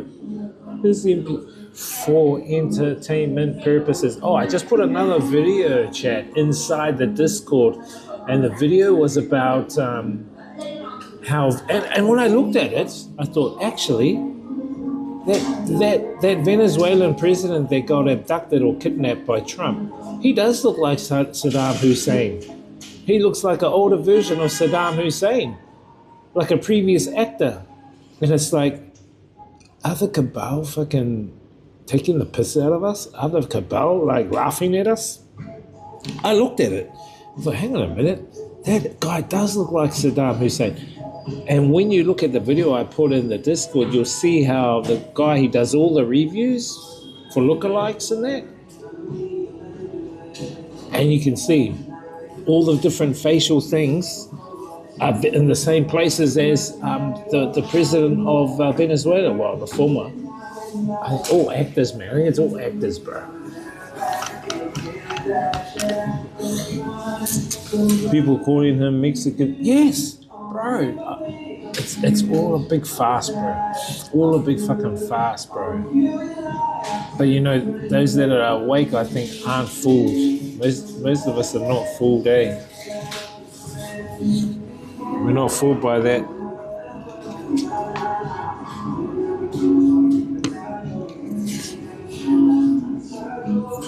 You gotta really have a look at him and you'll go, hey, he does look like Saddam Hussein.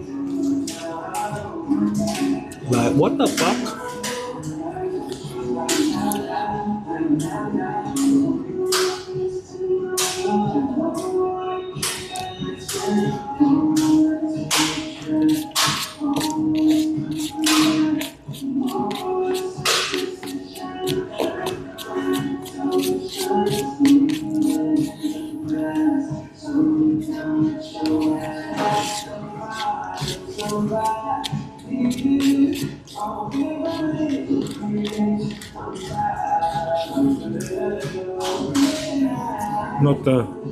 Not the Mexican sedan.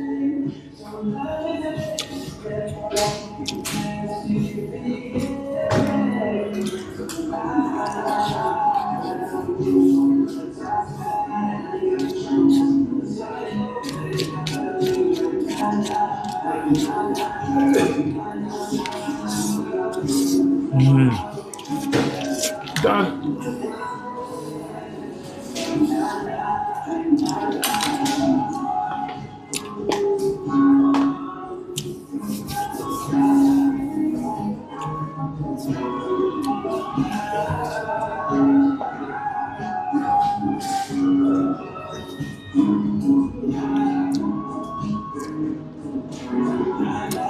Good to come back and thaw out and rest.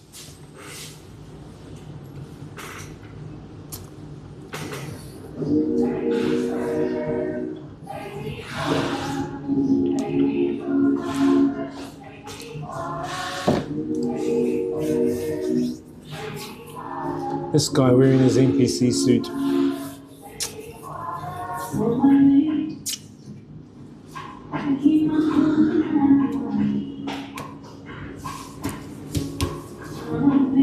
Well, I can't wait to go to Changsha. That's our next destination. We're going to go to Guangzhou first for a day. I'll probably go out and I need to grab a couple of things at the tech area in Guangzhou. And then we head to Changsha.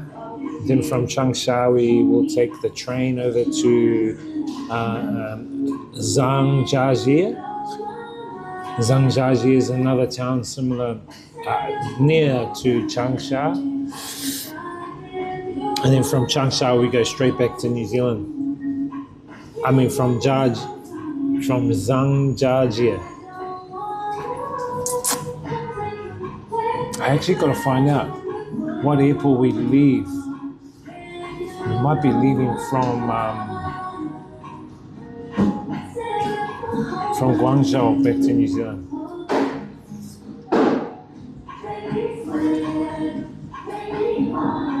Around second week, bro, of Feb. First to second week of Feb. So we're only going to be here for, what's the date today? Oh, it's only the 8th. We've got about a month, bro. We've got a month here. But I was thinking of ducking over to Thailand. I need to go and do some medical research for one of my family members over in Thailand, in Bangkok. Go talk to some of the medical facilities over there. Yeah, I might go next week. I might duck over to Bangkok. Might stay over there for a week. I'll just message Henry to see if his apartment's free.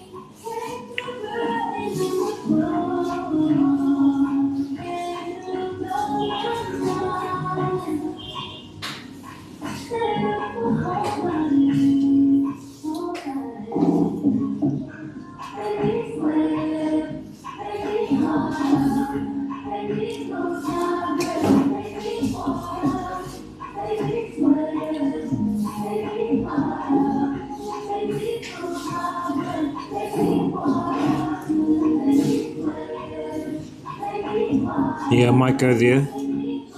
February, go to Bangkok. Go see the roti lady. Go see the roti lady, chat. We'll go see the poi coffee lady too. You guys follow the poi coffee lady? Man, she makes some mint coffee. We'll go see her, but she does it in the morning from like, I think 7 till 10, the poi coffee lady. Go see the poi coffee lady. She's at a sock. She's out of Sock. I know exactly where. Near Soy Cowboy. And then we'll go see the Roti lady. Go get my huggin'. And see if we can catch up with Snowy as well while we're there. I just messaged the bro Henry's to see if his apartment's free. I think he's renting his apartment out during that time. It's just sweet. I just go get a place.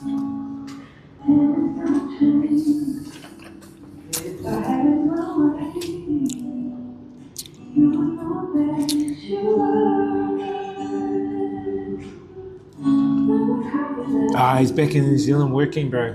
He had to go back. He got a contract back in New Zealand. I think he's there for 3 months. He'll be back in for Songkran. So while he's away, I think he's rented out his apartment room. I just want to see if it's rented out. So I said, bro, I want to stay there.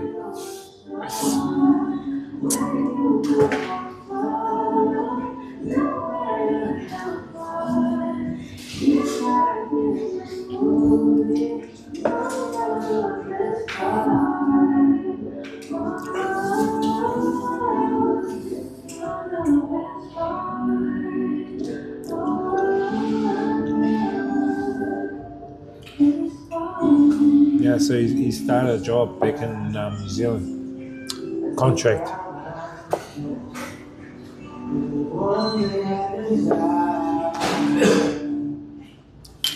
IT.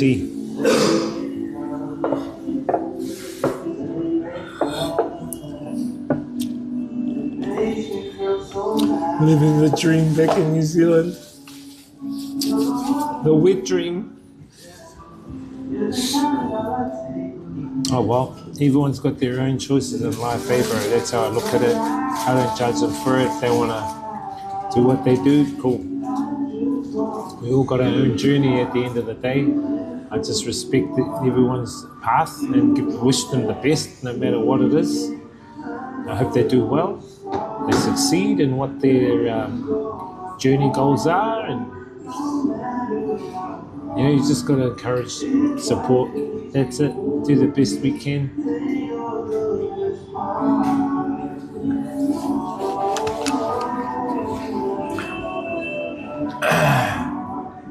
Yeah. I think we will head to Bangkok next week. What's this? Probably midweek. I'll book it. I just hope that won't affect me coming into Songkran in April. They might go, hey, you came for a week in January and you come back in April again. Nah, that should be fine.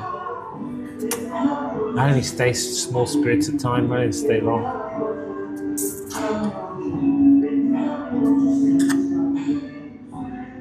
Good thing about getting the tourist multiple visa chat, I highly recommend it.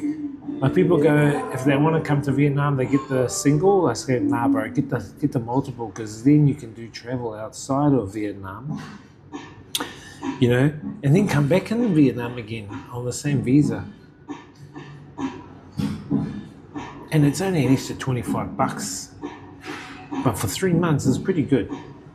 I do wish Vietnam had a digital nomad visa or a retiree visa. Bro, that's what's missing here, man. It would be good to, otherwise you got to look for a wifey here.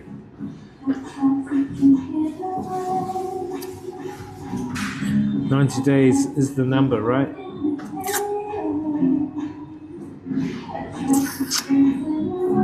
Yeah, bro. I'll get that if I have my own place in Thailand. I don't know, who knows? Might do. I haven't thought about living over there in Thailand yet.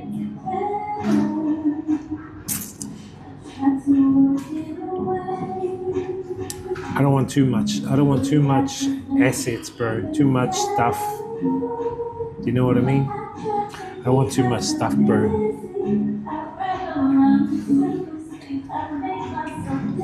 Got enough shit as it is already. I mean, that's why I upgraded a lot of my gear, to get rid of a lot of my old gear, my old shit. Get rid of all my old gears, even back in New Zealand, bro. get rid of some of the stuff there. And, you know, I mean, I'm not back in New Zealand to enjoy most of that stuff every month of the year. I mean, if anything, I think the longest was 6 months I've been back in New Zealand. That was our last period of time because my pops passed away. But generally, I only go back for a month, 2 months, then back out again, you know, month, 2 months, back out again. Yeah, so I'm thinking, you know, if Vietnam had a DTV visa, I think it would be really, really good. And I think a lot of people who would travel long term in countries like Vietnam would really do well, especially if they were digital nomads, you know, they could spend their money here. It's something maybe they would look at. Yeah, it's kind of weird though. It's kind of really, really weird because it's kind of back to front to Vietnam in a way. Like, let me put it to you this way, Chad. I mean, you could DJ here, you know, without a work permit. Whereas in Thailand, you DJ there, they most likely will come and like fine you because you're on a tourist visa. Here, it's more open. It's more sweet ass. But they don't have a DTV visa. Thailand has a DTV visa for influencers and for retirees, but they're very strict on finding those that are working that shouldn't be working. Yes, they are to a point here in Vietnam, but there's still quite a lot of loopholes here that, you know, I don't want to talk too much about those loopholes, but there's quite a lot of loopholes here, bro. But you just got to be careful. I think that sometimes they'll start closing those up now, like how they've been doing with all the bank accounts and stuff like that. I remember too, there's a street here called Ha Chung Street, Chad. It's a known street in Hanoi. It's called Gold Street, and there are a lot of gold sellers on the street. And not only are they gold sellers, but they are cash converting people as well. So they like currency exchanges. And there was a massive crackdown because a lot of locals were coming here with a lot of money and going to the gold streets, because the gold streets, man, you can get really good currency exchange rates. They are the best. In Hanoi, and I would say even in Ho Chi Minh City, all the cities are best. Are best for exchanges, for doing exchanges. The gold streets are, because of all the gold shops and the currency exchanges. And in fact, if you worked here and you were getting cash, because you can get cash here, work job, and it's legal to a point. You know, you might be earning, let's say you're earning 2,000 US a month in cash. You get that in Vietnamese dong. And if you're working for 6 months, that's an accumulation of a lot of money you've got on hand. Where do you take it? So what people were doing was they were taking their money to the gold shops, and they were getting the gold shops to put that money into their offshore account.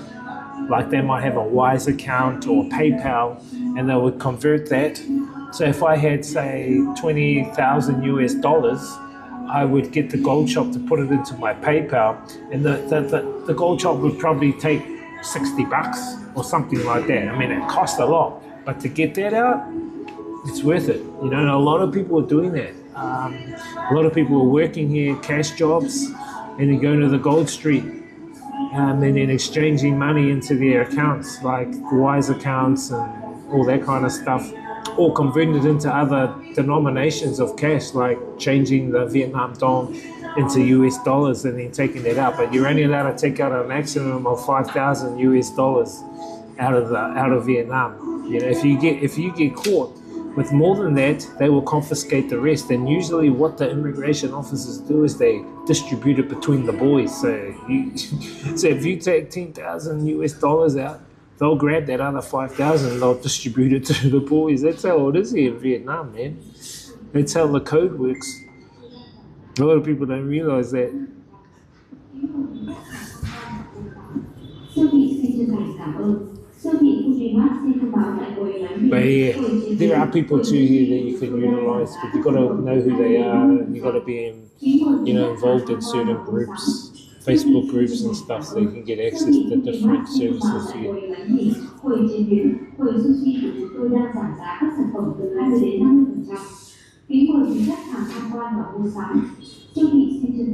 Money's a bloody Ponzi scheme in itself anyway.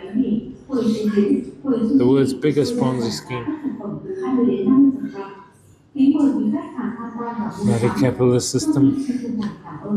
No bloody toothpicks.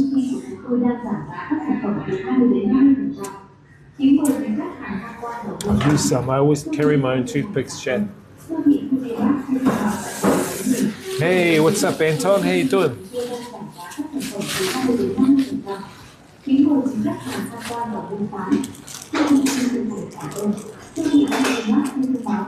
Here we're back at our supermarket spot. I like the spot. It's good for streaming. I can see out on the street. You know what I mean? You can see foreigners walk by. And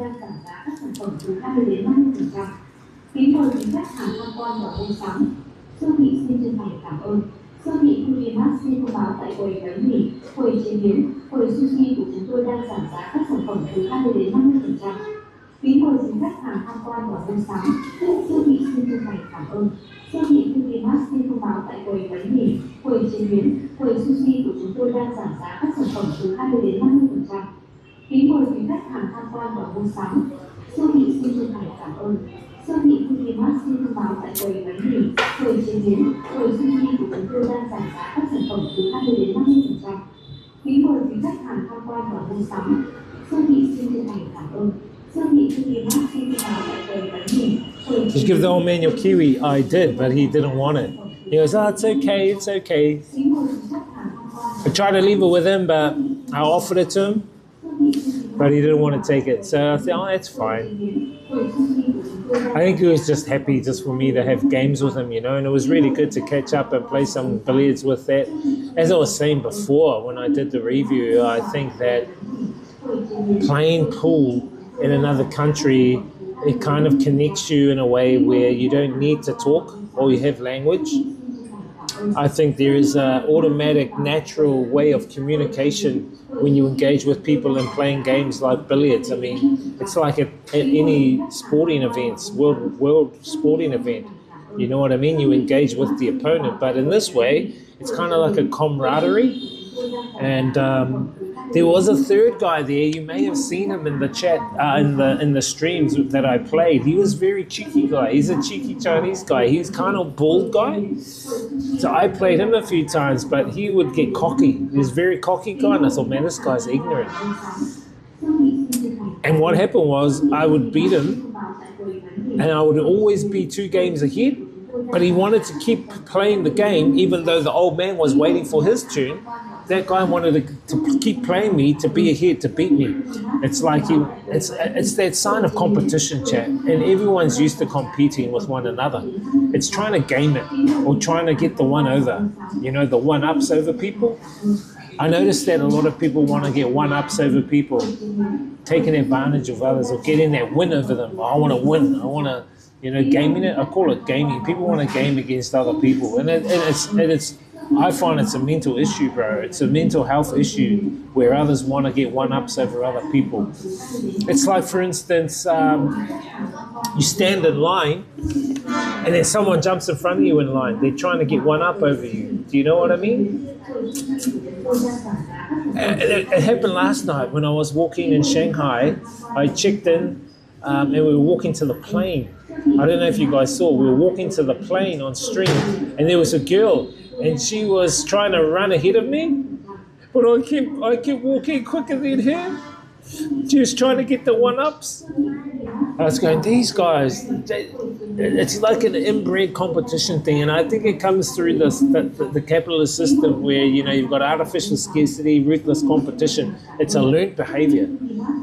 And I noticed the guy I played pool against, this is what I'm getting to, the guy I played billiards against, he got very cocky to the point where he wanted to keep playing to get to get the one-ups over me.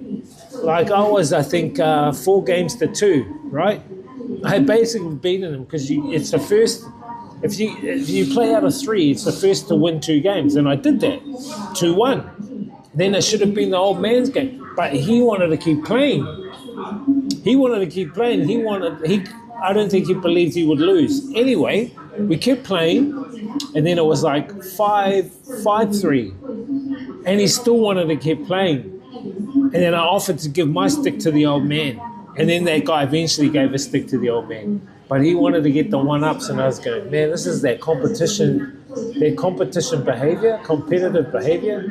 It's like, bro, why do you have to get one-ups over people, man?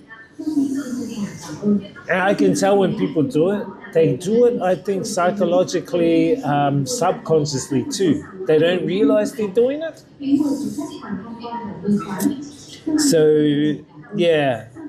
He's going to miss you. Yeah, that sucks. I liked the old man. Yeah, the old man was good. He was good. My last message to the old man before I left was, I said, look after your wife and tell her not to be too hard on you. That's what I said. And he laughed and he looked at her and she went, as she didn't know what I said to him, but he laughed and he looked at her. He laughed and goes, he looked at her like that. And then I walked out of the door.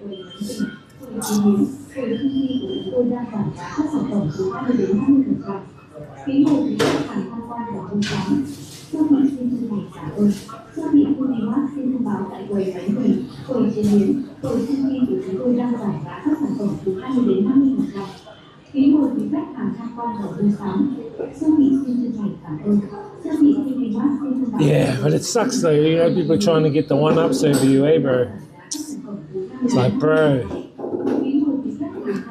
just admit it, man, far out. It's okay to lose. Losing, you're not losing, you're learning, you know what I mean? I lost against the old man. He gave me a good hiding one time, I think it was like 3-0. Or was it 3? No, it was 2-1. 2-1. But you know, it can't. When you don't lose, chat, you learn, because then you figure out, okay, how did I actually lose that match? Let me learn to improve. You know what I mean? People don't take that approach even to life. They don't take that approach to life. You know what I mean? Bad things happen, or you have an accident, or you have like a period of your life where things don't work out. Well, that's fine. That's how life works, man. It's just like, okay, what did you learn from that? What did you learn from that suffering? What did you learn from that stress? What did you learn from that pain? What did you learn from it? So what was the lesson? What was the lesson involved? If you become optimistic like that, I think the stress, you relieve the stress, you let go of it, boom. There's a lot of letting go. You hold on to it, it can build up, This wisdom guy.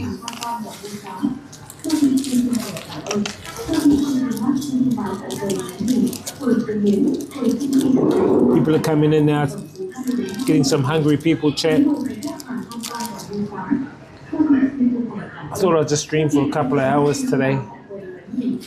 What's our stream? Oh yeah, 2 hours, there you go. Perfect. We're DJing on the weekend too. We're doing a hip hop event at the Boombox Club. But I haven't been getting much people there, I just said to bro, you need to get your marketing sorted. I even told him, bro, you should do what I did back in New Zealand. You go to gyms and you offer the gym discounts for their members.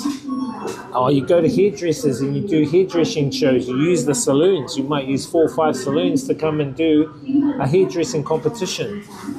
There's heaps of beautiful hairdressing women here. You know what I mean? Get them into your bar and have a competition. Put a catwalk up. Even a fashion show. Those are the things you need to do to draw the people.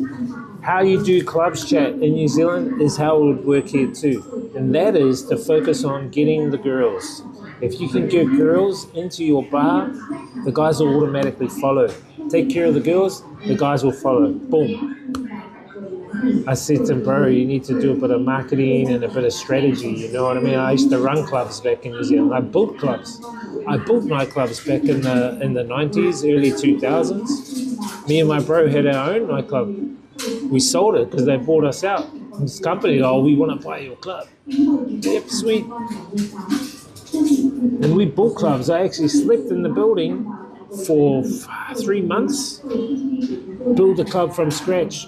Put everything in place, the sound system, the lighting, the bar, hire the bar staff, write the menu, food, opening nights, everything.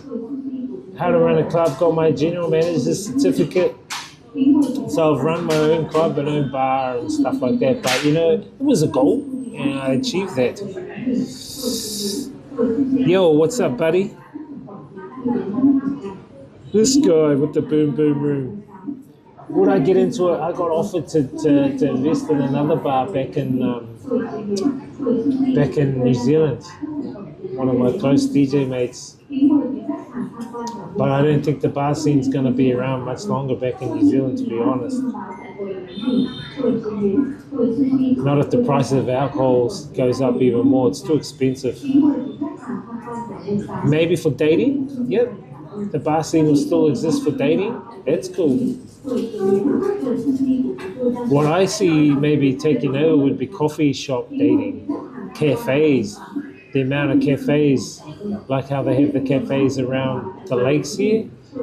If they take off like that in New Zealand, you know, around lakes and around waterfronts and stuff, on a bigger scale, that could be interesting. I would invest in a cafe, and I'd do all sorts of bubble teas, matcha.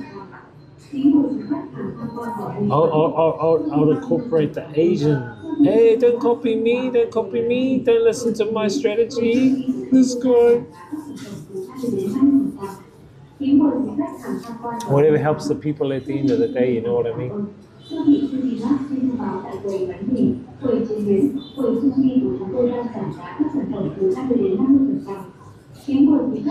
Some hungry people coming in now.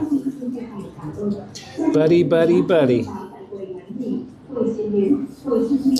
I've only seen one other streamer stream Harbin, and that was Bonsai.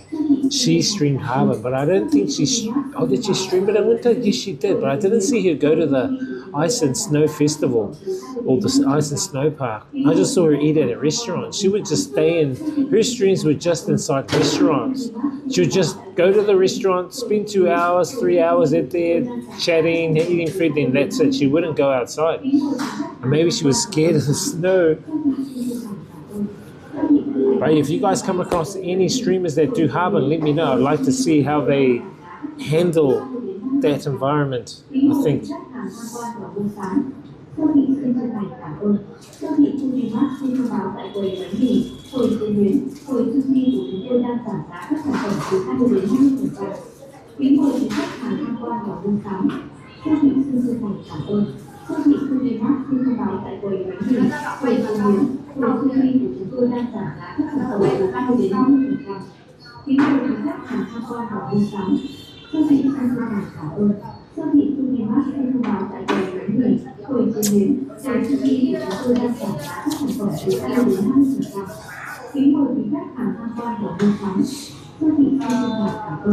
Oh, by the way, tomorrow I'll suss out my LED bag.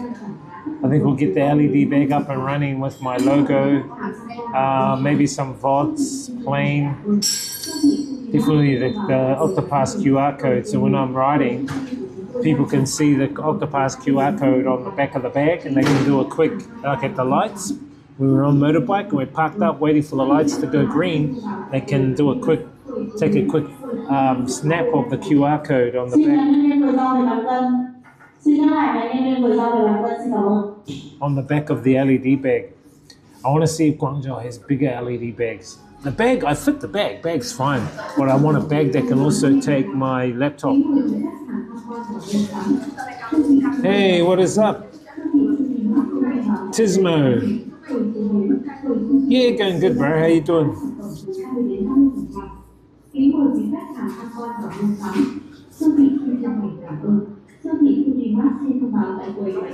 Just finished eating dinner. Yep, all good in the hood, bro. Where you from? Which part of Earth are you from? Or should I say more specifically, which part of Earth were you born in? I know we're all from Earth, but which part of Earth were you born in?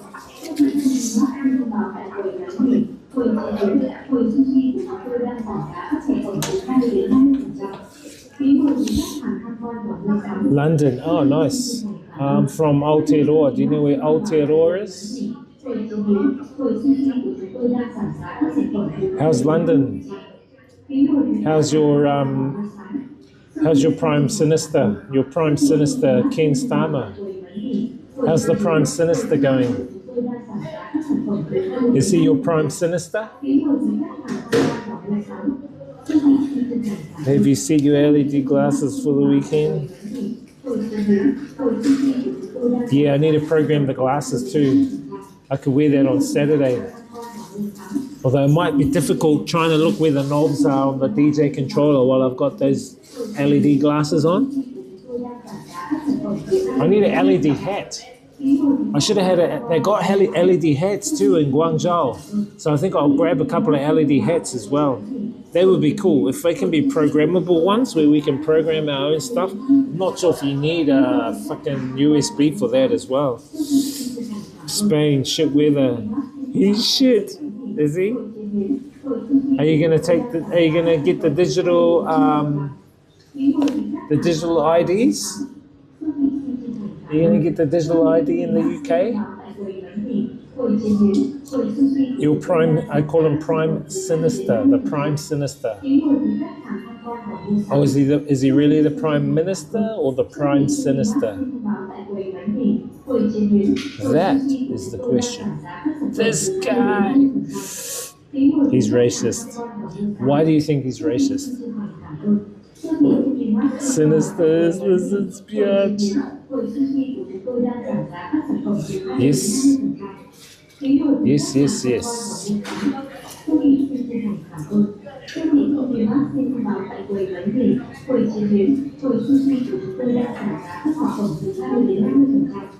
He wants the blacks out, so he wants me out. Because what they want to do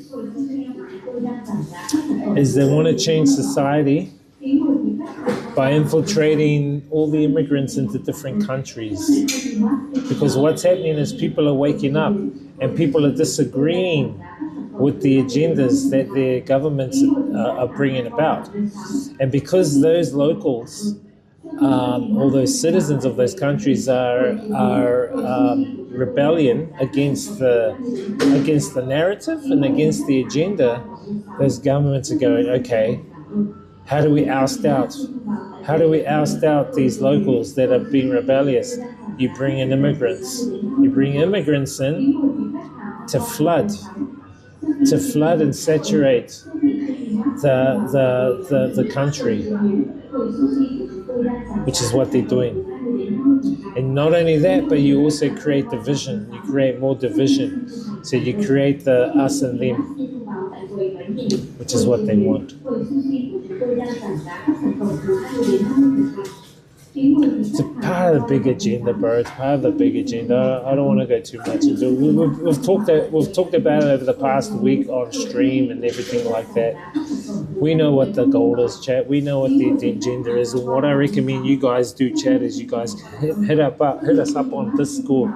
Go into Discord. You'll see my Truth Matrix category on my Discord. And I upload a lot of the videos that can school you up on a lot of the stuff that I talk about on stream, a lot of the deep diving stuff, a lot of the matrix deep diving stuff that we talk about, you know. I don't want to talk too much online about it here at the moment because, you know, there's bloody BS, TOS stuff. I'm a hard-working citizen. Nice. Do you pay your taxes, Tismo? Hey, cute girl, where?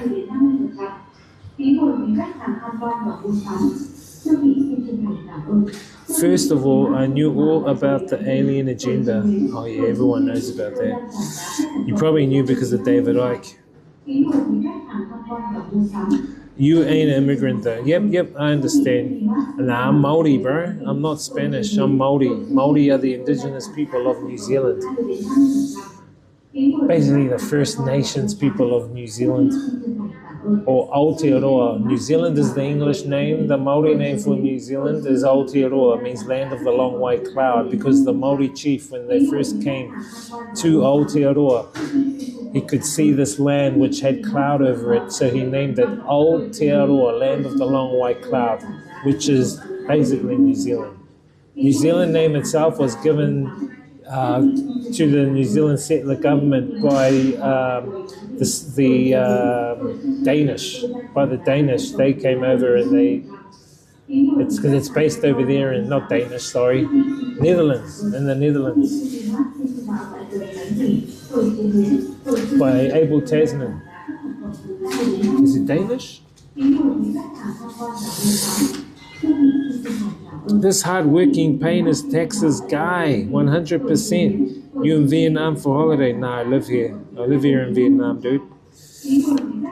This is agenda after Greenland is New Zealand. Wiz, careful. Doesn't matter. No. The agenda, I've told you guys, is to create division. What Klaus Schwab, the former leader of World Economic Forum, has said, we will create many polycrises because you will be happy, but you will own nothing. You will own nothing, but you will be happy. Ha ha ha. He reminds me of the James Bond villain, eh? That guy Klaus Schwab, the former leader of the World Economic Forum. He reminds me of the ha ha ha. You will own nothing, but you will be happy. That's what he says, man. What the fuck? And he's written books, so if you look in his books, Chad, you read his books, it's got all the agenda laid out right up to 2030. What's happening now is all in the books. He's giving you his timeline. He's giving you his agenda. It's like he is the James Bond villain. But people are too busy scrolling internet. Let's get some selfies.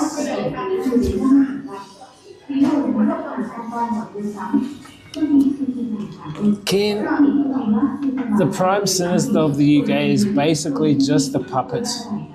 Just a puppet for people like Tony Blair. He is Tony Blair's puppy. Tony Blair is the World Economic Forum's puppy.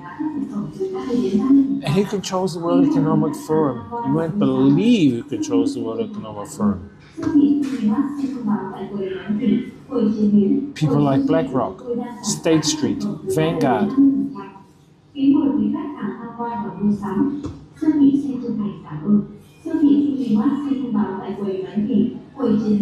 And the Sabbatean Frankists who are infiltrating Israel. They are the ones, the cabal. Hey, chicka. Vietnam, nice? Ah, it's good, bro. You remind me of my dad because I'm originally Spanish. Well, we could be related. You never know, bro. You never know. Whereabouts in Spain are you from? I've been to Spain. I went to Barcelona and just in the north, near the border of France. I liked it in Spain, man. Nice fruits, nice veggies. I nearly got scammed there by pickpocketers, but I noticed because my cousin, she was talking to these ladies that were doing a survey, and I could see she had the iPad thing here showing my cousin, but her hand was in my cousin, trying to get into my cousin's bag, and I said, hey. I said to my cousin, let's go. Because in Spain, there's a lot of pickpocketers. Hey, there's a lot of pickpocketers, right? We need Rishi back, Malaga. I'm not saying all Spanish people are bad, bro. You know, if every country you go, you're going to get bad people. You know, you're going to have apples rotten everywhere. You know, they go off now and again. So, someone said that I remind them of The Rock. If you smell what The Rock is not cooking.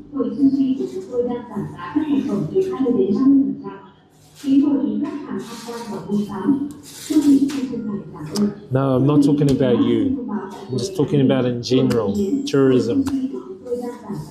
A lot of tourists do. A lot of tourists get pickpocketed. And it's funny because there are people who make vlogs who purposely go to tourist places to film pickpocketers in action. I've seen a lot of the pickpocketers getting revealed by a lot of these vloggers. They go to the places and they try and see if they can see the pickpocketers and film them in action. Good content. You're moving to Canada, near Granada, near Malaga. Oh, nice. All the best, bro. All the best.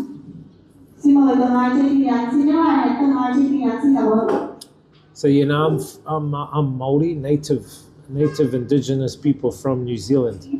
We are the native indigenous people from New Zealand. So I mean, my culture-wise, I've been brought up culture-wise, Maori. Culture-wise, brought up in this reality, Maori. Experiencing being Maori in a multicultural world. You like the Asian chica? This guy. Yeah, not bad, not bad. They're very loyal. Very loyal. You know, they can be very caring. You know, don't answer you back.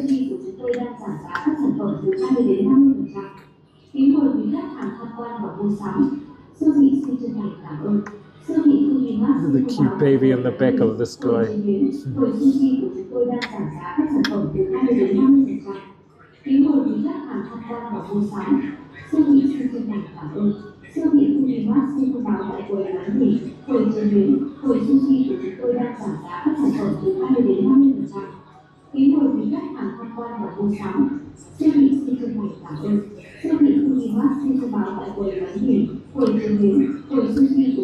Cute little baby on the back of this guy's back. This pussy or not, this guy? No, I got a white girl. I can't answer that question. It's all on your own experience if you come here.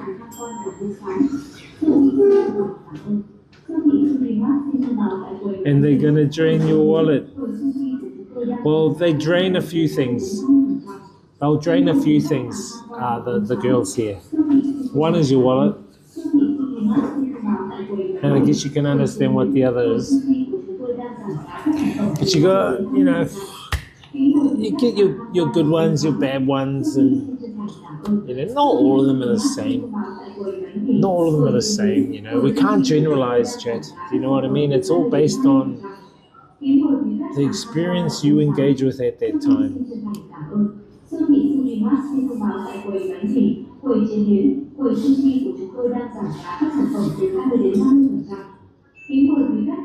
You can have whoever you want to have, dude.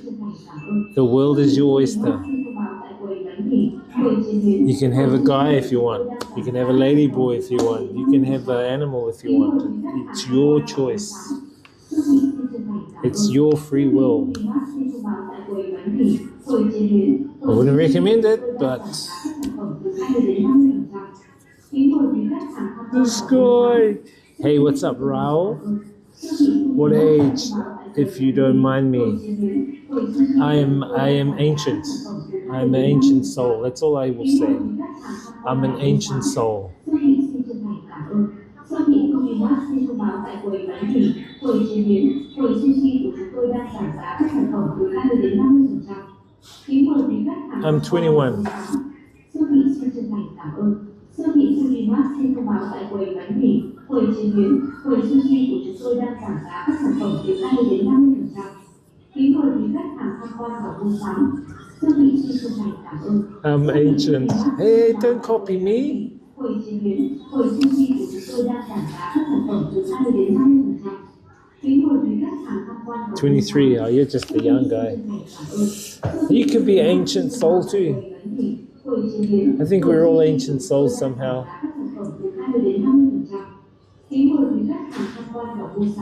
Yeah, so we just got shopping today. I'm just going to head back home now. Unpack the shopping and have some work to do.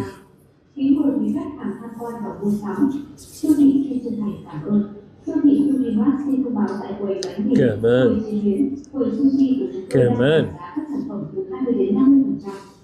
Have you been to Vietnam, Tismo?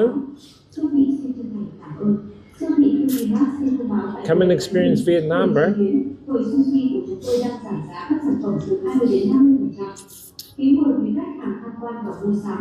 Come and experience.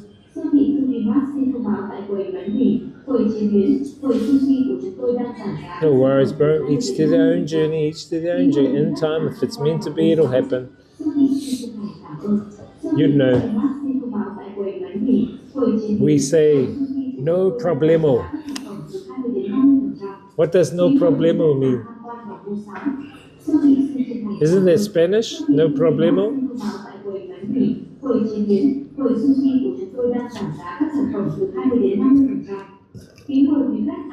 No problem. You should come here and teach Spanish, bro. Teach Spanish and teach Spanish dancing. Isn't salsa Spanish?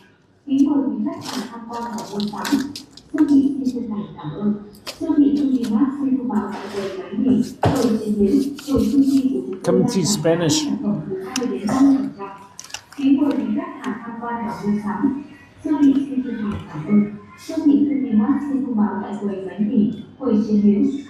Teach Spanish cooking.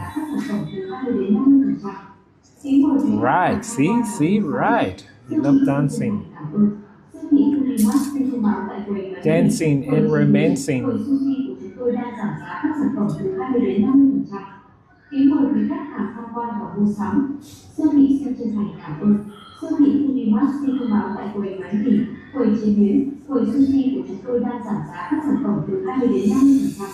So, bro, you're gonna?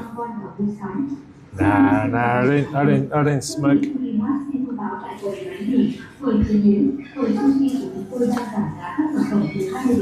Maybe the odd one now and again in Thailand.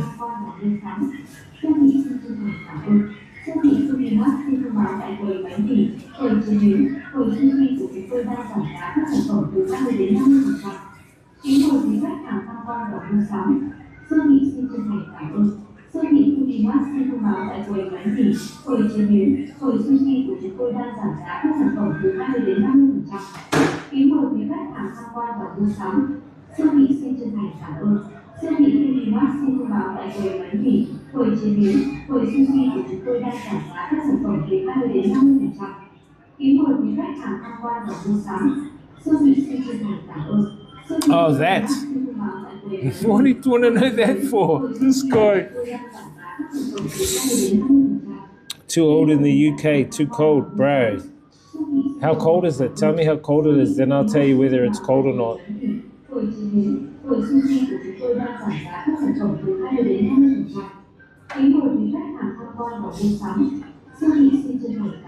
Maybe you need to adjust.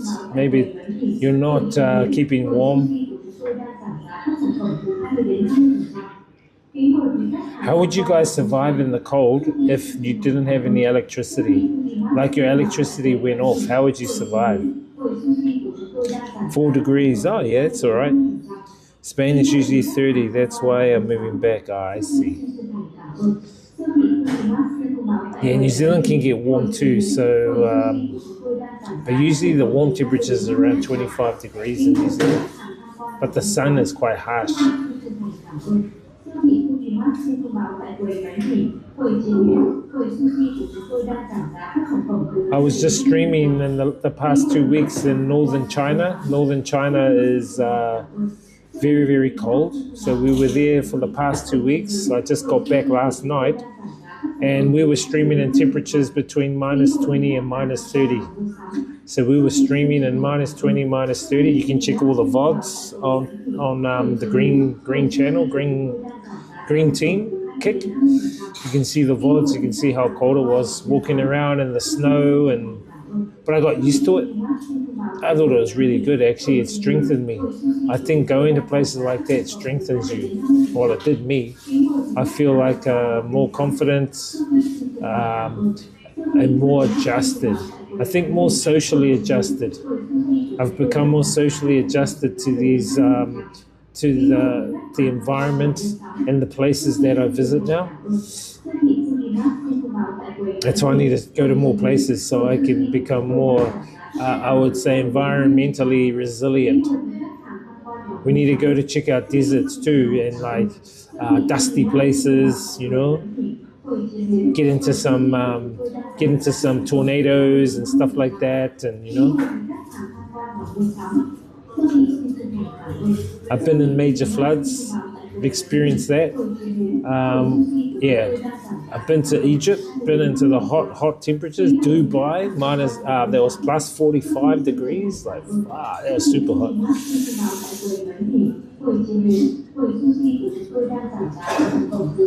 You would hop on a plane? Nice.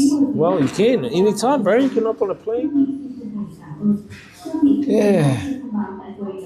Well, you need money though, so I guess you need to save your money.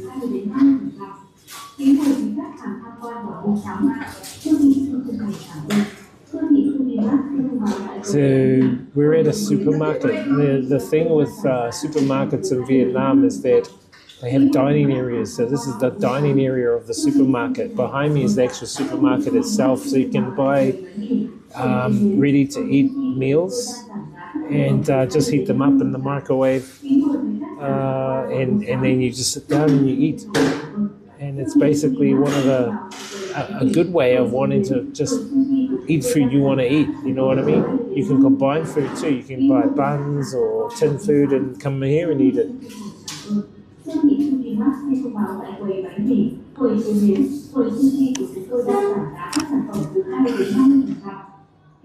Anyway, we had a good review today, chat. So yeah, that was my overall summary of Harbin today.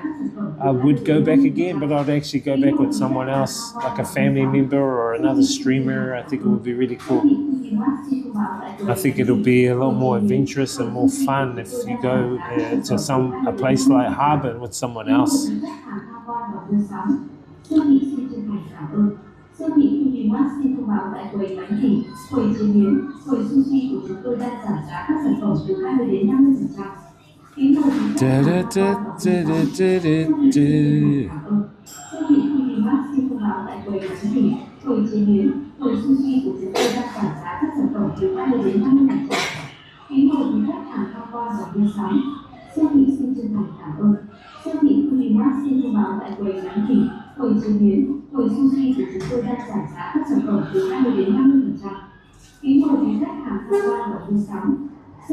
Oh, getting tired, chat. I think it's time to head on back home.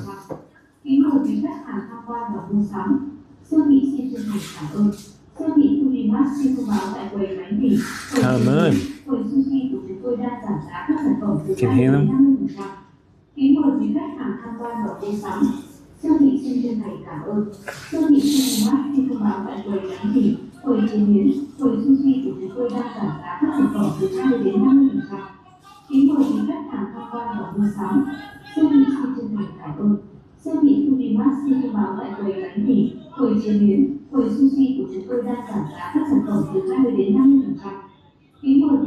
All right, chat.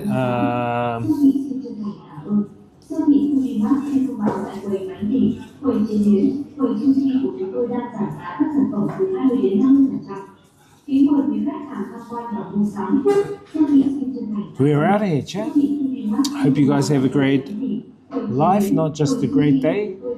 Thank you guys for popping in. I'm going to leave you guys in the hands of Matt, one of the tech gurus of IRL Aussie streaming. Go check him out. Give him a bit of love. Yeah, see you later, Flying Kiwi. Thanks, bro. Thanks for chilling out. Thank you, Tismo on Green Team. Who else popped in today? Raul. Thank you, Raul. Anton. Prowl. And everyone else that popped in today, and our family on Red Team YouTube. Thank you guys for popping in. Pygmalion, Buddy, thank you, buddies. And Jada, she popped in as well. Cool. Anyway, and the see chat experienced the journey.